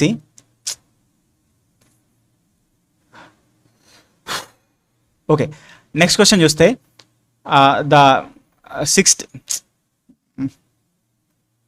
okay next question చూస్తే IMEC India middle east Europe economic corridor. ఇక్కడ ఏమంటాం తెలుగులో? భారత్ మధ్యప్రాచ్య Europe ఆర్థిక కారిడార్ అని చెప్పేసి ఇది ఒక రకమైనటువంటి ఒప్పందం ఇది. అయితే ఏ సమ్మిట్లో భాగంగా దీన్ని తీసుకురావడం జరిగిందని చెప్పేసి అన్నారు. ఓకే, ఏ ప్రపంచ ఆర్గనైజేషన్ యొక్క సమ్మిట్లో భాగంగా, సదస్సులో భాగంగా ఇది వచ్చిందని చెప్పేసి అన్నారు. అయితే ఇది బ్రిక్స్ సదస్సు అనేటువంటి 2023 ఏదైతే జరిగిందో బ్రిక్స్ సమ్మిట్, దానిలో భాగంగా ఈ IMEC అనేటువంటి ఈ ఒక ఒప్పందం అనేది వచ్చిందండి. అంటే ఇది ఇండియాకి మరియు మిడిల్ ఈస్ట్ కంట్రీస్కి మధ్య, మిడిల్ ఈస్ట్ మరియు యూరప్ వాటి కంట్రీస్కి మధ్యలో ఎకానమిక్ కారిడార్ అనమాట. ఓకే, ఆర్థిక సహకారం కోసం ఉండేటువంటి ఒక రకమైనటువంటి ఒక ఒప్పందం అనేటువంటిది. Okay, which international organization passed the world's first comprehensive AI Act in 2024 to regulate the artificial intelligence అని చెప్పేసి అన్నారు. అయితే ఆర్టిఫిషియల్ ఇంటెలిజెన్స్ని నియంత్రించడానికి 2024లో ప్రపంచంలో మొట్టమొదటి సమగ్ర AI చట్టాన్ని తీసుకొచ్చినటువంటి అంతర్జాతీయ సంస్థ ఏది అని చెప్పేసి అన్నారు. ఆన్సర్ గుర్తుపెట్టుకోవాలి, European union first of all AI చట్టాన్ని తీసుకొని వచ్చింది ఫస్ట్ ఆఫ్ ఆల్. ఓకే, 2024లో. నెక్స్ట్, 2024 FIFA వరల్డ్ కప్ అనేది ఎక్కడ జరుగుతుందని అడుగుతున్నారు. Okay, so 2024 FIFA world cup అనేది మనకు అమెరికా, కెనడా, మెక్సికోలో జరుగుతుందండి. ఓకే, సో గుర్తుపెట్టుకోవాలి. Next, who won the best actress at the 2026 academy awards అని చెప్పేసి అన్నారు. అకాడమీ అవార్డ్స్ అంటే ఏంటంటే, అకాడమీ అవార్డ్స్ అంటే ఆస్కార్ అవార్డ్స్ అనుకో. ఆస్కార్ అవార్డ్స్లో హ్యామ్నెట్ అనేటువంటి చిత్రంలో నటనకు గాను ఎవరికి ఉత్తమ నటిగా వచ్చింది అవార్డు అని చెప్పేసి అడుగుతున్నారు. సో ఆన్సర్ వచ్చేసి జెస్సీ బక్లీ. జెస్సీ బక్లీకి హామ్నెట్ అనేటువంటి చిత్రంలో నటనకు గాను ఉత్తమ నటిగా బెస్ట్ యాక్ట్రెస్ అవార్డు 2026 అకాడమీ అవార్డ్స్లో రావడం జరిగింది. సో ఇక్కడ మనం చూస్తాము బెస్ట్ చిత్రం ఏంటంటే 2026కి సంబంధించింది. 2026లో బెస్ట్ పిక్చర్ వచ్చేసి one battle after another. Okay, best director వచ్చేసి Paul Thomas Anderson. Okay, so ఏ మూవీకి వచ్చిందంటే one battle after another. Okay, ఇదే మూవీకి వచ్చింది. బెస్ట్ మూవీ ఏదైతే ఉందో దానికి వచ్చిందన్నమాట, దాని దర్శకుడికి వచ్చిందన్నమాట. ఉత్తమ నటుడు బెస్ట్ యాక్టర్ ఎవరండి? Michael B Jordan. ఏ చిత్రానికి? సిన్నర్స్ అనే చిత్రానికి. మరి బెస్ట్ యాక్ట్రెస్ వచ్చేసి ఇంతకుముందు మనం మాట్లాడుకున్నట్టుగా జెస్సీ బక్లీకి వచ్చింది, హామ్నెట్ చిత్రానికి వచ్చిందనమాట. మరి ఉత్తమ సహాయ నటుడు సపోర్టింగ్ యాక్టర్ అనేది సీన్ పెన్కి వచ్చింది, వన్ బ్యాటిల్ ఆఫ్టర్ అనదర్ అనేటువంటి చిత్రానికి వచ్చిందనమాట, గుర్తుపెట్టుకో. Next, which film took home the Oscar for the best picture in 2025 అన్నారు. 2025లో జరిగినటువంటి 97 అకాడమీ అవార్డ్స్లో ఉత్తమ చిత్రంగా ఆస్కార్ గెలుచుకున్నటువంటి సినిమా ఏది అంటున్నారు. 2025లో పైన సంవత్సరం. ఈ సంవత్సరం ఏమో మనకి ఏంది వన్ ఆఫ్టర్ అనదర్, అంతేనా? Okay, one battle after another. Okay, ఇదేమో ఏంటిది? అనోరా అనేటువంటి మూవీకి రావడం జరిగింది 2025లో. సో ఇక్కడ చూడొచ్చు 2025లో ఇది పైన సంవత్సరం. బెస్ట్ చిత్రం వచ్చేసి అనోరా. బెస్ట్ దర్శకుడు డైరెక్టర్ వచ్చేసి సీన్ బేకర్, అనోరా చిత్రానికి వచ్చింది. ఉత్తమ నటుడు వచ్చేసి ఎండ్రియన్ బ్రోడీ, ద బ్రూటలిస్ట్ అనేటువంటి చిత్రానికి వచ్చింది. ఉత్తమ నటి మైకీ మ్యాడిసన్, అనోరా చిత్రానికి వచ్చింది. ఉత్తమ సహాయ నటుడు కీరన్ కల్కిన్కి వచ్చింది. అదేవిధంగా సహాయ నటి జో సల్దానాకి వచ్చిందనమాట. Right. Which film won the best picture at 2026 academy awards? Okay, ఇంతకుముందు చూసాం కదా, one battle after another. Okay. Which major international space conference scheduled to take place in Florence, Italy in August 2026? August 2026లో ఇటలీలోని ఫ్లోరెన్స్లో జరగనున్న ప్రపంచ అంతర్జాతీయ అంతరిక్ష సదస్సు ఏది అంటున్నారు. ఓకేనా? సో జాతీయ అంతరిక్ష సదస్సు, international space conference. Okay, so ఏంటండి ఇక్కడ చూస్తే 46th scientific assembly of Casper. Casper అంటే ఏంటంటే కమిటీ ఆన్ స్పేస్ రీసెర్చ్ అంటారు. ఓకే, సో ఇక్కడ చూడండి, కమిటీ ఆన్ స్పేస్ రీసెర్చ్ అనేటువంటిది 1958లో స్థాపించబడిన శాస్త్రీయ సంస్థ. ఓకే, ఇది ఎందుకంటే అంతరిక్ష పరిశోధనలకు సంబంధించినటువంటి సమాచారాన్ని పరస్పరంగా సో పంచుకోవడం కోసము ఒకరినొకరు పరస్పరంగా, అంటే మనకు ప్లానెటరీ ప్రొటెక్షన్ కోసం అనమాట. అంటే ప్లేట్స్ని రూపొందిస్తున్నాం, పంపిస్తూ ఉన్నాం, అవి ఫెయిల్ అవుతూ ఉన్నాయి, అదంతా చెత్తని క్రియేట్ చేస్తుంది దెబ్రీస్. కాబట్టి అదంతా కంట్రోల్ చేసి ఏదైతే మంచి చెత్త చేయకుండా స్పేస్ని మొత్తము ఆ రకంగా ప్రపంచవ్యాప్త నిబంధనల్ని, కొన్ని రూల్స్ అండ్ రెగ్యులేషన్స్ని క్రియేట్ చేస్తుంది అనమాట. Next, in early 2026 ISRO successfully conducted its second integrated air drop test IADT-2. This test is crucial step for which flagship human space flight program అని చెప్పేసి అన్నారు. 2026 ప్రారంభంలో ఇస్రో తన ఇంటిగ్రేటెడ్ ఎయిర్ డ్రాప్ టెస్ట్ని విజయవంతంగా నిర్వహించింది. మరి ఈ పరీక్ష ఏ ప్రతిష్టాత్మక మానవ అంతరిక్ష యాత్రకు కీలకమైన అడుగు అని చెప్పేసి అన్నారు. ఓకే, 2026లో ఇస్రో IADTని చేసిందండి. ఎందుకనంటే స్పేస్ ఫ్లైట్ ప్రోగ్రామ్, మానవ అంతరిక్ష యాత్ర మనం చేయబోతున్నాం కదా, దాని పేరేంది? గగన్యాన్. దానికోసమే చేస్తారు అంతే. ఓకే, ట్రయల్స్ అనమాట అవి, just like testings. Which major joint space mission between ISRO and NASA successfully launched in July 2025? July 25లో సో ఇస్రోకి నాసాకి మధ్యలో జరిగినటువంటి విజయవంతంగా ప్రయోగించబడిన ఉమ్మడి అంతరిక్ష మిషన్ ఏదని చెప్పేసి అంటున్నారు. ఇది చాలా సందర్భాలు చెప్పిన NISAR, NASA, ISRO synthetic aperture radar అని చెప్పేసి అంటారు. Okay, who was the Indian astronaut that flew into the international space station on the Axiom 4 mission 2025? 2025లో Axiom 4 మిషన్లో భాగంగా అంతరిక్ష కేంద్రానికి, ISS అంతర్జాతీయ అంతరిక్ష కేంద్రానికి వెళ్ళిన వ్యోమగామి ఎవరు అన్నారు. ఓకే, ఇది ఫేమస్ క్వశ్చన్, కరెంట్ అఫైర్స్లో ఉంది, ఇంపార్టెంట్. ఎవరండి? శుభాన్షు శుక్లా వెళ్ళారు. Okay, next, where was the 22nd Asian India summit? Okay, Asian India summit held in late 2025. 2025 చివరిలో ఏషియన్ ఇండియా సదస్సు ఎక్కడ జరిగిందని అడుగుతున్నారు. Jakarta Indonesia. ఓకే, ఆన్సర్ నాకు తెలియదండి. ఓకే, సో కామెంట్స్లో చెప్తాను నేను. Right. Which city hosted the APEC economic leaders summit in 2025 అని చెప్పేసి అన్నారు. ఓకే, 2025లో అపెక్ ఎకనామిక్ లీడర్స్ సమ్మిట్కి ఆతిథ్యం ఇచ్చినటువంటి కంట్రీ ఏదంటున్నారు. అపెక్ కంట్రీస్కి జరిగినటువంటి సమ్మిట్కి ఆతిథ్యం ఇచ్చినటువంటి కంట్రీ. ఓకే, ఇక్కడ గ్యాంగ్జూ, సౌత్ కొరియాలో ఉన్నటువంటి గ్యాంగ్జూ అక్కడ 2025లో జరిగినటువంటి అపెక్ మీటింగ్కి లీడ్ చేసింది అనమాట. ఓకే, అక్కడ హాస్ట్ చేసింది అనమాట. Next, which two countries partnered to host the first Raisina middle east conference in 2025. Okay, 2025లో జరిగినటువంటి 1వ రైజీనా మిడిల్ ఈస్ట్ కాన్ఫరెన్స్ అనే దాన్ని నిర్వహించడానికి ఏ 2 దేశాలు భాగస్వామ్యం పంచుకున్నాయని చెప్పేసి అడుగుతున్నారండి. Okay, Raisina middle east conference అనేటువంటిది 2025లో జరిగింది. దీని దానికంటే ఇండియాకి దుబాయ్కి మధ్యలో జరిగింది, గుర్తుపెట్టుకోండి. Next, which country scheduled to host the NATO summit in July 2026. July 2026లో జరిగేబోయేటువంటి నాటో, నార్త్ అట్లాంటిక్ ట్రీటీ ఆర్గనైజేషన్కి ఎవరు ఆతిథ్యం ఇవ్వనున్నారని చెప్పేసి అన్నారు. ఆన్సర్ వచ్చేసి టర్కీ అండి, గుర్తుపెట్టుకోండి, Turkey. Next, which two leaders co chaired the global AI action summit held in Paris February 2025. ఫిబ్రవరి 2025లో జరిగినటువంటి ప్యారిస్ గ్లోబల్ ఏఐ సమ్మిట్కి ఏ 2 నాయకులు అధ్యక్షత వహించారని చెప్పేసి అన్నారు. ఓకే, సో 2025 ప్యారిస్లో జరిగినటువంటి ఆ పర్టికులర్ దానిలో ఎవరంటే నరేంద్ర మోదీ గారు, అదేవిధంగా ఇమాన్యుయల్ మెక్రాన్. ఓకే, వీళ్ళిద్దరూ అక్కడ కో-చైర్డ్ అనమాట. వాళ్ళిద్దరు కూడా అధ్యక్షత వహించడం జరిగింది. సో ఇంపార్టెంట్, గుర్తుపెట్టుకోవాలి. అయితే ఇది ప్యారిస్లో జరిగిన AI action summit, artificial intelligence summit అనేటువంటిది 2వది. ఓకేనా, మరి 3వది ఎక్కడ జరిగింది?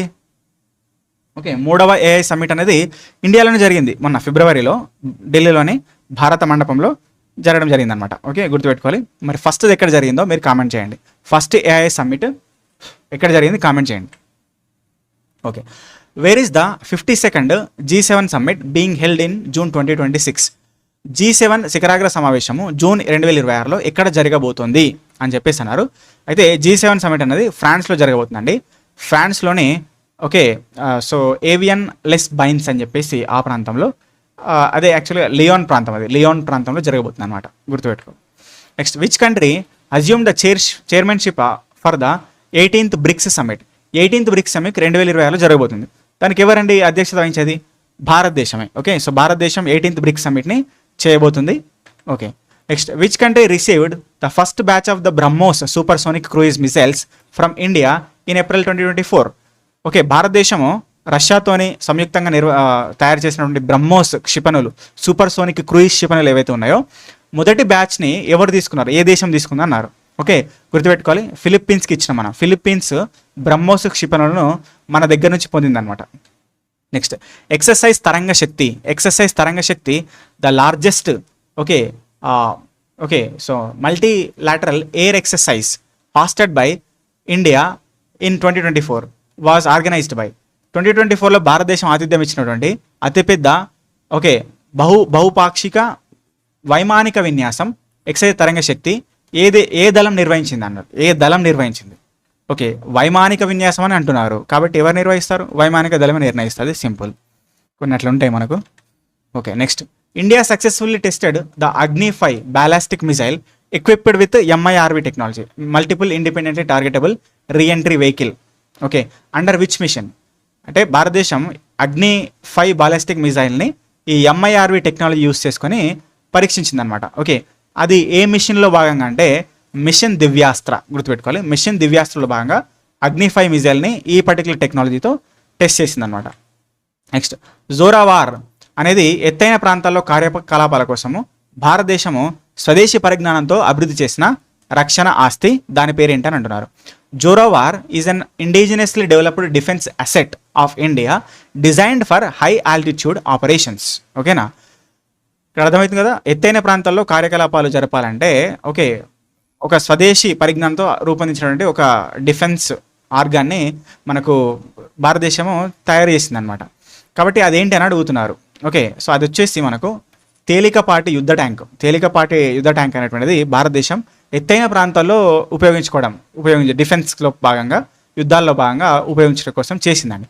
ఓకే, అది గుర్తుపెట్టుకోవాలి. దీనికోసము DRDO దాంతోపాటు L&T Larson and turbo company, L&T కంపెనీల వాళ్ళతో కలిసి చేశారు ఇది. Next, which country has which country has India chosen to supply the Rafale marine fighter jets for aircraft carrier INS Vikrant. తన విమాన వాహక నౌక ఐఎన్ఎస్ విక్రాంత్ కోసము రఫేల్ ఫైటర్ జెట్లను సరఫరా చేయడానికి భారతదేశం ఏ దేశాన్ని ఎంచుకుందని చెప్పేసి అన్నారు. రఫేల్ యుద్ధ విమానాలు అప్పట్లో మన కరెంట్ అఫైర్స్లో ఉండే, చాలా ఇంపార్టెంట్. ఎక్కడి నుంచి తీసుకున్నాం మనం? ఫ్రాన్స్ సప్లై చేసింది. ఫ్రాన్స్ రఫేల్ యుద్ధ విమానాలు మనకి ఇచ్చింది, గుర్తుపెట్టుకోవాలి. Next, elite border guarding the force of India is primarily mandated to the secure international borders with both Pakistan and Bangladesh. Pakistan and Bangladesh రెండింటితో ఉన్న అంతర్జాతీయ సరిహద్దులను రక్షించడానికి ప్రధానంగా ప్రతిష్టాత్మక సరిహద్దు రక్షణ దళానికి, అంటే ఎవరు రక్షణ వహిస్తారని చెప్పేసి అన్నారు. అంటే మనకు డిఫెన్స్లో భాగంగా మనకు ఈ ఫోర్సెస్లో రకరకాలు ఉన్నాయి. సశస్త్ర సీమా బల్ ఉంది, ఓకే, సరిహద్దు భద్రతా దళం బార్డర్ సెక్యూరిటీ ఫోర్స్ ఉంది, అది Indo Tibetan, okay, so border police కూడా ఉన్నారు, అస్సాం రైఫిల్స్ ఉన్నారు, ఇట్లా ఉంటాయి అనమాట. అయితే అది ఏ దేశాల మధ్య ఉందని అడుగుతారు. అయితే మనం గుర్తుపెట్టుకోవాలి, ఇండియా పాకిస్తాన్కి, ఇండియా బంగ్లాదేశ్కి, ఇండియా పాకిస్తాన్కి, ఇండియా బంగ్లాదేశ్కి మధ్యలో సో మనకు బిఎస్ఎఫ్ ఉంటుంది, బార్డర్ సెక్యూరిటీ ఫోర్స్ అనేది ఉంటుంది అనమాట. ఓకే, సో అది నెక్స్ట్ ఒక బాక్స్ ఇస్తా, ఇక్కడ చూడండి. పాకిస్తాన్కి బంగ్లాదేశ్కి రెండు కూడా బిఎస్ఎఫ్ఏ, బార్డర్ సెక్యూరిటీ ఫోర్స్. చైనాకి ఇండియాకి మధ్యలో ఇండో టిబేటియన్ బార్డర్ ఫోర్స్ ఉంటుంది అనమాట, ఐటీబీపీ ఉంటుంది. నేపాల్కి ఇండియాకి మధ్యలో ఓకే, సో సశస్త్ర సీమా బల్ ఉంటుంది, సశస్త్ర సీమా బల్ ఎస్ఎస్బి. భూటాన్కి ఇండియాకి మధ్యలో కూడా సశస్త్ర సీమా బల్లే ఉంటుంది అనమాట. మయన్మార్కి అస్సాం రైఫిల్స్ వాడతారు, అస్సాం రైఫిల్స్ అనేవాళ్ళు అక్కడ ఉంటారనమాట, గుర్తుపెట్టుకో. Next, Aksai Chin, a region historically okay claimed by India as a part of Jammu Kashmir and Ladakh but controlled by China since 1962 war, okay, lies at the strategic intersection of the which boundaries అని చెప్పేసి అన్నారు. అయితే చారిత్రాత్మకంగా మనకు చైనాకు, okay, so ఇండియాకి మధ్యలో లొల్లి ఉన్నది. దేని గురించి అంటే ఆక్సాయ్ చీన్ అండ్ గాల్వాన్ లోయకు సంబంధించినటువంటి ఆ పర్టికులర్ ప్రాంతంలో ఆక్సాయ్ చీన్ అనేటువంటి ఈ పర్టికులర్ ఒక ప్రాంతం గురించి ఉంది. అయితే ఆ సరిహద్దుల దగ్గర ఏ ప్రాంతాలు ఉంటాయని చెప్పేసి అన్నారు. ఓకే, సో ఇక్కడ చూస్తే కాశ్మీర్ ఉంటుంది, టిబెట్ ఉంటుంది, జింగ్జియాంగ్ చైనాలోని జింగ్జియాంగ్, టిబెట్ అటానమస్, అదేవిధంగా మన దేశం కాశ్మీర్, ఈ మూడు భాగాలకు సరిహద్దుగా ఉంటుంది అనమాట అది ఆక్సాయ్ చీన్ అనేది. ఓకే, సో అది చైనాకి మనకు మధ్య ఉన్నటువంటి అది. Next, under which constitutional amendment act did India and Bangladesh successfully exchange historical enclaves to settle their long standing land boundary issues. ఏ రాజ్యాంగ సవరణ చట్టం ప్రకారం భారతదేశము, బంగ్లాదేశ్ తమ దీర్ఘకాలిక భూ సరిహద్దు సమస్యలను పరిష్కరించుకోవడానికి చారిత్రాత్మక విలీన భూభాగాలను విజయవంతంగా మార్చుకున్నాయి? ఓకేనా. అయితే ఇండియాకి బంగ్లాదేశ్కి మధ్యలో కొన్ని భూభాగాల యొక్క స్వాప్ జరిగింది. ఓకే, అంటే వాళ్ళు కొన్ని భూభాగాలు మనకి ఇచ్చారు, మన భూభాగాలను కొన్ని వాళ్ళకి ఇచ్చేస్తాం. ఇంటర్ ఎక్స్చేంజ్ జరిగింది అనమాట ఇక్కడ. ఓకే, ఒకనొక టైంలో జరిగింది. అయితే ఈ ఎక్స్చేంజ్లో భాగంగా ఇండియా నుంచి వాళ్ళకు దాదాపు 17,000 ఎకరాలు వెళ్ళింది భూమి, వాళ్ళ నుంచి మనకు దాదాపు 7,000 ఎకరాలు వచ్చింది. ఓకే, మనం కొంత నష్టపోయినాం, వాటెవర్. బట్ ఏంటంటే వాళ్ళతో మంచి సంబంధాలు మెయింటైన్ చేయడం కోసము, ఎందుకనంటే పక్కన ఉన్నాడు వాడు మంచిగా లేడు మనతోని, పాకిస్తాన్. కాబట్టి వీళ్ళతోనే మంచిగా ఉండాలి, మంచి సంబంధాలు మెయింటైన్ చేయాలి, ఎందుకంటే వాళ్ళ అనుచరులు ఇక్కడ ఉంటారు, అంతా సేమ్ కంట్రీస్ కాబట్టి సో వీళ్ళతో సంబంధాలు మెయింటైన్ చేయాలని ఈ నిర్ణయం తీసుకున్నారు. దీనికోసం రాజ్యాంగ సవరణ చేశారు. ఎందుకనంటే ఆర్టికల్, అంటే మన దేశం నుంచి వేరే భూభాగాలను మన లోపల కలుసుకోవడము, ఓకే, వేరే వాళ్ళకి ఇవ్వడం అనేది ఆర్టికల్ 2 ప్రకారం జరుగుతుంది, ఆర్టికల్ 2 భాగంగా జరుగుతుంది. మరి దాని ప్రకారము మనము షెడ్యూల్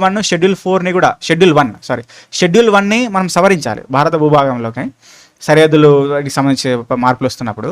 కాబట్టి దానికోసం 100వ రాజ్యాంగ సవరణ చేశారనమాట. 100వ రాజ్యాంగ సవరణ దీనికోసం చేయబడింది. ఓకే, ఇండియా బంగ్లాదేశ్ మధ్యలో ఓకే ఏదైతే ఇంటర్చేంజ్ ఆఫ్ ద ప్రావిన్సెస్ జరుగుతున్నప్పుడు 100వ రాజ్యాంగ సవరణ చేయబడింది అనమాట. ఓకే, ఎందుకంటే ఒకటో షెడ్యూల్ని సవరించడం కోసం.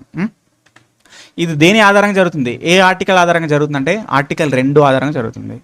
Okay, with in the country స్టేట్లని మార్చుకోవాలంటే స్టేట్ బౌండరీస్ కానీ స్టేట్ యొక్క ఏంటి ద టోటల్ ఏరియా కానీ నేమ్స్ కానీ వాటిని మార్చాలంటే ఆర్టికల్ 3 అనమాట. Okay, so this 88th question, Strategically, the vulnerable stretch of the land known as the Siliguri corridor or chicken neck, which connects India and northeastern states, okay, with the rest of the country. Okay, chicken neck అనే మనకు ఒక భూభాగం ఉంది, chicken neck. అది మనకు north eastern పార్ట్స్ని మనకున్నటువంటి okay ఈశాన్య రాష్ట్రాలు ఏవైతే ఉన్నాయో మనకు, అంటే ఈశాన్య రాష్ట్రాలు అంటే 7 సిస్టర్స్ ఉంటాయి కదా మనకు, ఏమంటే మేఘాలయ, త్రిపుర, అస్సాము, మణిపూరు, నాగాలాండ్, మిజోరాము, ఇవన్నీ ఉంటాయి కదా, అరుణాచల్ ప్రదేశ్, ఇవన్నిటిని కూడా మన రెస్ట్ ఆఫ్ ద భూభాగం ఏదైతే ఉందో ఇండియాని వాటితో కలుపుతుంది అనమాట. ఈ చిన్నటి కోడిమేల ప్రాంతాన్ని మనం చికెన్ నెక్ అంటాం, సిలిగురి అంటాం అనమాట. అయితే అక్కడ ఇంటర్నేషనల్ బార్డర్ ఉంటుంది. ఏ దేశాలకు మధ్యలో ఉంటుందని అడుగుతున్నారు. ఓకే, ఏ దేశాలకు ఉంటుందండి అక్కడ? Okay, Bhutan, Nepal, okay, Nepal and బంగ్లాదేశ్కి మధ్యలో అంటే ఈ చికెన్ నెక్ని ఏమేమి దేశాలు టచ్ అవుతాయి అంటే ఇటు సైడ్ నుంచి బంగ్లాదేశ్, పైనుంచి ఏమో నేపాల్ టచ్ అవుతుంది అనమాట. ఓకేనా? సో అది గుర్తుపెట్టుకోవాలి. భూటాన్ టచ్ అవ్వదు. ఓకే, సో భూటాన్ కూడా ఉన్నట్టే అనిపిస్తుంది కానీ భూటాను, సిక్కిం, ఓకే, సో దాంతోపాటు వెస్ట్ బెంగాల్కి ఇది అవుతుంది కానీ ఇక్కడ చికెన్ నెక్ని టచ్ అవ్వదు అనమాట, గుర్తుపెట్టుకోవాలి. నెక్స్ట్ క్వశ్చన్ చూస్తే, భారత్ మరియు పాకిస్తాన్ల మధ్య దీర్ఘకాలికంగా ఉన్నటువంటి సముద్ర వివాదము సర్క్రీక్ అనేటువంటిది ఉంది. అయితే ఏ ప్రాంతంలో చిత్తడి నేలల్లో ఉన్న 96 కిలోమీటర్ల పొడవైన టైడల్ ఈస్చురీ ఇది అని చెప్పేసి అడుగుతున్నారు. ఓకే, మనకు భారత్ పాకిస్తాన్కి మధ్యలో ఓకే సర్క్రీక్ ప్రాంతం అంటే గుజరాత్లో యొక్క ఓకే దాని యొక్క బార్డర్స్లో ఉన్నటువంటి ఓకే రాన్ ఆఫ్ కచ్లో ఉన్నటువంటి ఆ ప్రాంతంలో సర్క్రీక్ అనేటువంటి వివాదం ఉందన్నమాట. ఓకే, సో అక్కడ 96 కిలోమీటర్ల పొడవైనటువంటి టైడల్ లైన్ అనేటువంటిది వాళ్ళకి మనకు వివాదంగా ఉంది. దాన్ని సర్క్రీక్ అని చెప్పేసి అంటాము. ఓకే, సో అదే సరే, ఎందుకంటే ఇంటర్నేషనల్ పరంగా మనకు అరేబియా సముద్రానికి సంబంధించినటువంటి అది కోస్టల్ లైన్ కాబట్టి మనకి ఇంటర్నేషనల్ పరంగా భాగం అనేటువంటిది ఇంపార్టెంట్. ఓకే, సో బట్ అది వివాదం నడుస్తుంది వాళ్ళకి మనకి. Next, which parliamentary force functioning under the administrative control of ministry of home affairs, operational control of the Indian army is responsible for guarding the 1643 kilometres India Myanmar బార్డర్ని control చేసే భద్రతా దళం ఏందని అడుగుతున్నారు. కానీ ఇందులో క్వశ్చన్ చూడండి, ministry of home affairs control చేస్తుంది, అదేవిధంగా ఇండియన్ ఆర్మీ కంట్రోల్ చేస్తుంది. అండ్ 1643 కిలోమీటర్స్ లాంగ్ ఉంది ఇది ఇండియా-మయన్మార్ మధ్యలో. చూడండి ఎన్ని బిట్స్ వచ్చాయి ఇక్కడ. ఓకే, ఇండియా-మయన్మార్ మధ్యలో ఏముంటుందని చెప్పినా మనం. ఓకే, ఇండియా-మయన్మార్ మధ్యలో వచ్చేసి Assam rifles. Okay, Assam rifles India-Myanmar మధ్యలో ఉంటుంది అనమాట. Okay okay okay right. Nepal Bhutan మధ్యలో సశస్త్ర సీమాబల్ ఎస్ఎస్బి ఉంటుంది. ఓకే, ఇక్కడ కొంచెం కన్ఫ్యూజ్ అవ్వద్దు. Right. The disputed boundary line between the India and China in the eastern sector is known as McMahon line. In which state is this line primarily located? McMahon line అనేటువంటిది India చైనాకి మధ్యలో border. అయితే అది ఏ రాష్ట్రం, భారతదేశంలో ఏ రాష్ట్రంకి touch అవుతుందని చెప్పేసి అన్నారు. సో అరుణాచల్ ప్రదేశ్ అని తెలుసు కదా, అరుణాచల్ ప్రదేశ్తో టచ్ అవుతుంది ఇది. అరుణాచల్ ప్రదేశ్లో ఇక్కడ తవాంగ్ అనేటువంటి ఓకే ఆ పర్టికులర్ ప్రాంతంతో డిస్ప్యూట్ ఉంది. అక్కడ నుంచి అక్కడ ఉంటుంది అనమాట ఈ line. Next, Maitri Setu bridge అనేటువంటిది built over the Feni river to enhance the cross border connectivity and trade connects the Bangladesh and Indian state. అయితే ఇక్కడ ఓకే విచ్ ఇండియన్ స్టేట్? అది సరిహద్దు అనుసంధానము మరియు వాణిజ్యాన్ని పెంపొందించడానికి ఫెనీ నదిపై మనం మైత్రి సేతు అనేటువంటి వంతెన బంగ్లాదేశ్ను ఏ భారతీయ రాష్ట్రంతో కలపడానికి ఏర్పరిచినాం అనమాట. ఓకే అని అడుగుతున్నారు. అంటే మైత్రి సేతు అనేటువంటి ఒక బ్రిడ్జ్ కట్టినాం మనం ఫెనీ రివర్ మీద. ఓకే, అయితే ఈ బంగ్లాదేశ్ను ఓకే మన భారతదేశంలో ఏ ప్రాంతంతో కలపడానికి, అది ఏ రాష్ట్రంతో కలపడానికి ఇది చేయబడిందని చెప్పేసి అన్నారు. ఓకే, ఆన్సర్ వచ్చేసి త్రిపుర అండి, త్రిపుర. ఓకే, సో త్రిపురతో కనెక్ట్ చేయడానికి ఈ మైత్రి సేతు అనేది ఫెను నదిపై కనెక్ట్ చేయడం అనేటువంటిది జరిగిందనమాట. ఓకే, గుర్తుపెట్టు. Right. The border dispute between the India and Nepal regarding the Kalapani Lipulekh regions stems from the conflicting interpretations of the which historical treaty signed in 1816. 1816లో జరిగినటువంటి ఏ ఒప్పందమో ఓకే ఈ కాలాపాని లిపులేక్ ప్రాంతానికి సంబంధించినటువంటి వివాదం మనకు ఓకే ఇండియా-మయన్మార్ మధ్యలో కాలాపాని లిపులేక్ సంబంధించినటువంటి వివాదం ఉంది. అయితే 1869 ప్రకారం 1816కి సంబంధించిన ఒక ఒప్పందం ప్రకారము ఓకే ఇది ఉందన్నమాట. భారత్ మరియు నేపాల్కి మధ్యలో ఒక సరిహద్దు వివాదంగా ఉన్నది. అయితే అదే ఒప్పందం అంటారు, సుగాలి ఒప్పందం అని చదువుతాం మనం. సుగాలి ఒప్పందం అనే ద్వారా మనకు ఈ కాలాపాని లిపులేక్ అనేటువంటిది ఇరు దేశాల మధ్య వివాదాస్పదంగా ఉంది. ఓకే, అక్రమ వలసలు తీవ్రవాద కదలికలను అరికట్టడానికి ఏ పొరుగు దేశంలో ఉన్నటువంటి అంతర్జాతీయ సరిహద్దు వెంబడి ఫ్రీ మూవ్ రెజిమెంట్ ఎఫ్ఎంఆర్ను రద్దు చేయడానికి భారత ప్రభుత్వం నిర్ణయించిందని చెప్పేసి అన్నారు. ఓకేనా, అంటే ఈ మనకున్నటువంటి ఈశాన్య నార్త్ ఈస్ట్ స్టేట్స్లోకి వలసవాదులు ఎక్కువ వేరే దేశాల నుంచి వలస రావడము, వాళ్ళని ఇబ్బంది పెట్టడం అనేది జరుగుతుంది. అయితే దానికోసం ఫ్రీ మూమెంట్ రెజిమెంట్ అనేటువంటి అంటే అప్పటివరకు ఒకటి ఉండే ఆ పద్ధతి, ఒక స్కీమ్ అనేటువంటిది, దాన్ని రద్దు చేయడం జరిగిందనమాట. సో అది ఏ దేశంతో యాక్చువల్గా అంటే మయన్మార్ నుంచి యాక్చువల్గా అటు రోహిల్యాస్ అండ్ చెక్మాస్ అని చెప్పేసి అంటారు. శరణార్థులు, రెఫ్యూజీస్ అనేటువంటి వాళ్ళు వస్తుంటారు, ఎక్కువ వలస వదిలికి వస్తుంటారు. సో వాళ్ళని కంట్రోల్ చేయడానికి ఈ ఫ్రీ మూమెంట్ రెజిమ్ అనేటువంటిది రద్దు చేయడం జరిగింది భారత ప్రభుత్వం. నెక్స్ట్, గిల్గిట్ బల్టిస్తాన్ ప్రాంతము సమీపంలో భారతదేశ భౌగోళిక రాజకీయ ల్యాండ్స్కేప్ను చారిత్రాత్మకంగా ప్రభావితం చేసే డ్యూరాండ్ లేక సో ఏ దేశాల మధ్య అంతర్జాతీయ సరిహద్దుగా ఉందని చెప్పేసి అన్నారు. సో ఇక్కడ చూడండి, గిల్గిట్ బల్టిస్తాన్ యొక్క ప్రాంతంలో ఉన్నది ఇది. అక్కడ చారిత్రాత్మకంగా డ్యూరాండ్ లేక్ అనేది గీయబడ్డది. ఏ దేశాల మధ్య ఉంది చెప్పినట్టుగా? పాకిస్తాన్ అండ్ ఆఫ్ఘనిస్తాను. ఒకవేళ ఇండియా ఆఫ్ఘనిస్తాన్ ఉందా? ఇక్కడ లేదు, అందుకని. నెక్స్ట్, భారత్, చైనా మరియు నేపాల్ మధ్య వ్యూహాత్మక త్రికూడలి అయినటువంటి లిపులేక్ కనుమ ఏ భారత రాష్ట్రంలో ఉన్నదని చెప్పేసి అన్నారు. లిపులేక్ పాస్ అనేది హిమాచల్ ప్రదేశ్లో ఉంటుంది. హిమాచల్ ప్రదేశ్లో గుర్తుపెట్టుకోవాలి లిపులేక్. నెక్స్ట్, నేపాల్ మరియు భూటాన్లతో ఉన్న బహిరంగ మరియు శాంతియుత అంతర్జాతీయ సరిహద్దులను రక్షించడానికి రక్షణా దళం ఏముంటుందండి? ఏమన్నారు? నేపాల్ మరియు భూటాన్ సశస్త్ర సీమా బల్ SSB ఉంటుంది. నెక్స్ట్, భారత్ మరియు చైనా మధ్య ప్రధాన వివాదాస్పద పాయింట్ అయినటువంటి పోగాంగ్సో ఏ ప్రాంతంలో ఉందని అడుగుతున్నారు. ఇది తూర్పు లడాఖ్లో ఉంటుంది. తూర్పు లడాఖ్లో ఉన్నటువంటి పోగాంగ్సో అనేటువంటిది భారత్ చైనా మధ్యలో వివాదాస్పదమైనటువంటి బౌండరీగా ఉందన్నమాట. నెక్స్ట్, కచ్చాతీప్. ఇక్కడ చూడండి, మత్స్యకారుల హక్కులకు సంబంధించి ద్వైపాక్షిక చర్చలో తరచూ కచ్చాతీప్ అనేటువంటి దీవిని 1974లో 1976 ఒప్పందాల ద్వారా భారతదేశం అధికారికంగా ఏ పొరుగు దేశానికి అప్పగించింది అని చెప్పేస్తున్నారు. 1974-76 ఒప్పందాలను అనుసరించి మనకు భారతదేశం ఈ కచ్చాతీప్ దీవుల్ని శ్రీలంకకి ఇచ్చేసిందండి. శ్రీలంక అది మత్స్యకారులకి సంబంధించి ఉన్నటువంటి హక్కులు, దానిలో భాగంగా ఆ చర్య తీసుకున్నారు. కానీ తమిళనాడుకు నచ్చలేదు. తమిళనాడు యొక్క ఏదైతే వాళ్ళకు ఇది మన భూభాగాన్ని అన్యాయంగా వాళ్ళకి ఇచ్చారని చెప్పేసి అక్కడ వాళ్ళు భారత ప్రభుత్వం మీద అప్పుడు సో అది వ్యతిరేకంగా కాంగ్రెస్ గవర్నమెంట్ అవన్నీ జరిగినాయి అనమాట. సో భారతదేశం చెందినటువంటి 3 బిగా కారిడార్ అనేటువంటి భూభాగాన్ని ఏ నిర్దిష్ట ఎంక్లేవ్ మార్గాన్ని అందించడానికి బంగ్లాదేశ్కి లీజ్కు ఇచ్చారని చెప్పేసి అన్నారు. భారతదేశం చెందినటువంటి 3 బిగా కారిడార్ అనేటువంటి భూభాగాన్ని ఏ నిర్దిష్ట ఎంక్లేవ్కు మార్గాన్ని అందించడం కోసము భారతదేశానికి లీజ్ ఇచ్చారు. అంటే మన దేశంలో ఇక్కడ ఒక ఎన్క్లేవ్ ఉంది. దాని పేరే దహగ్రామ్ అంగర్ పోటా అని చెప్పేసి అంటాము. సో ఆ ప్రాంతానికి బంగ్లాదేశ్కి యాక్సెస్ ఉండడం కోసము ఈ 3 బిగా కారిడార్ అనేటువంటి దాన్ని సో అక్కడ బంగ్లాదేశ్కి లీజ్కి ఇవ్వడం జరిగిందనమాట. సో ఇది 100 క్వశ్చన్స్ అండి. అన్నీ కూడా మంచి క్వశ్చన్సే, కాకపోతే మీకు ఆ టాపిక్స్ మీద ఐడియా లేకపోవడం వల్ల కొంచెం టఫ్ అనిపిస్తుంది. వాట్ ఎవర్, అయితే almost all up to as per my knowledge so best of my knowledge అన్నీ కూడా కరెక్ట్ ఆన్సర్సే. బట్ మిస్టేక్స్ పోవడం సహజం. అక్కడక్కడ ఏదైనా ఉంటే మీకు తెలిస్తే ఆన్సర్ చేయడానికి ట్రై చేయండి. ఆల్మోస్ట్ 99% అన్నీ కరెక్టే ఉన్నాయి. సో ఇది దీనికి సంబంధించింది. ఖచ్చితంగా సెషన్ నచ్చితే లైక్ చేయండి, మీ ఫ్రెండ్స్కి షేర్ చేయండి.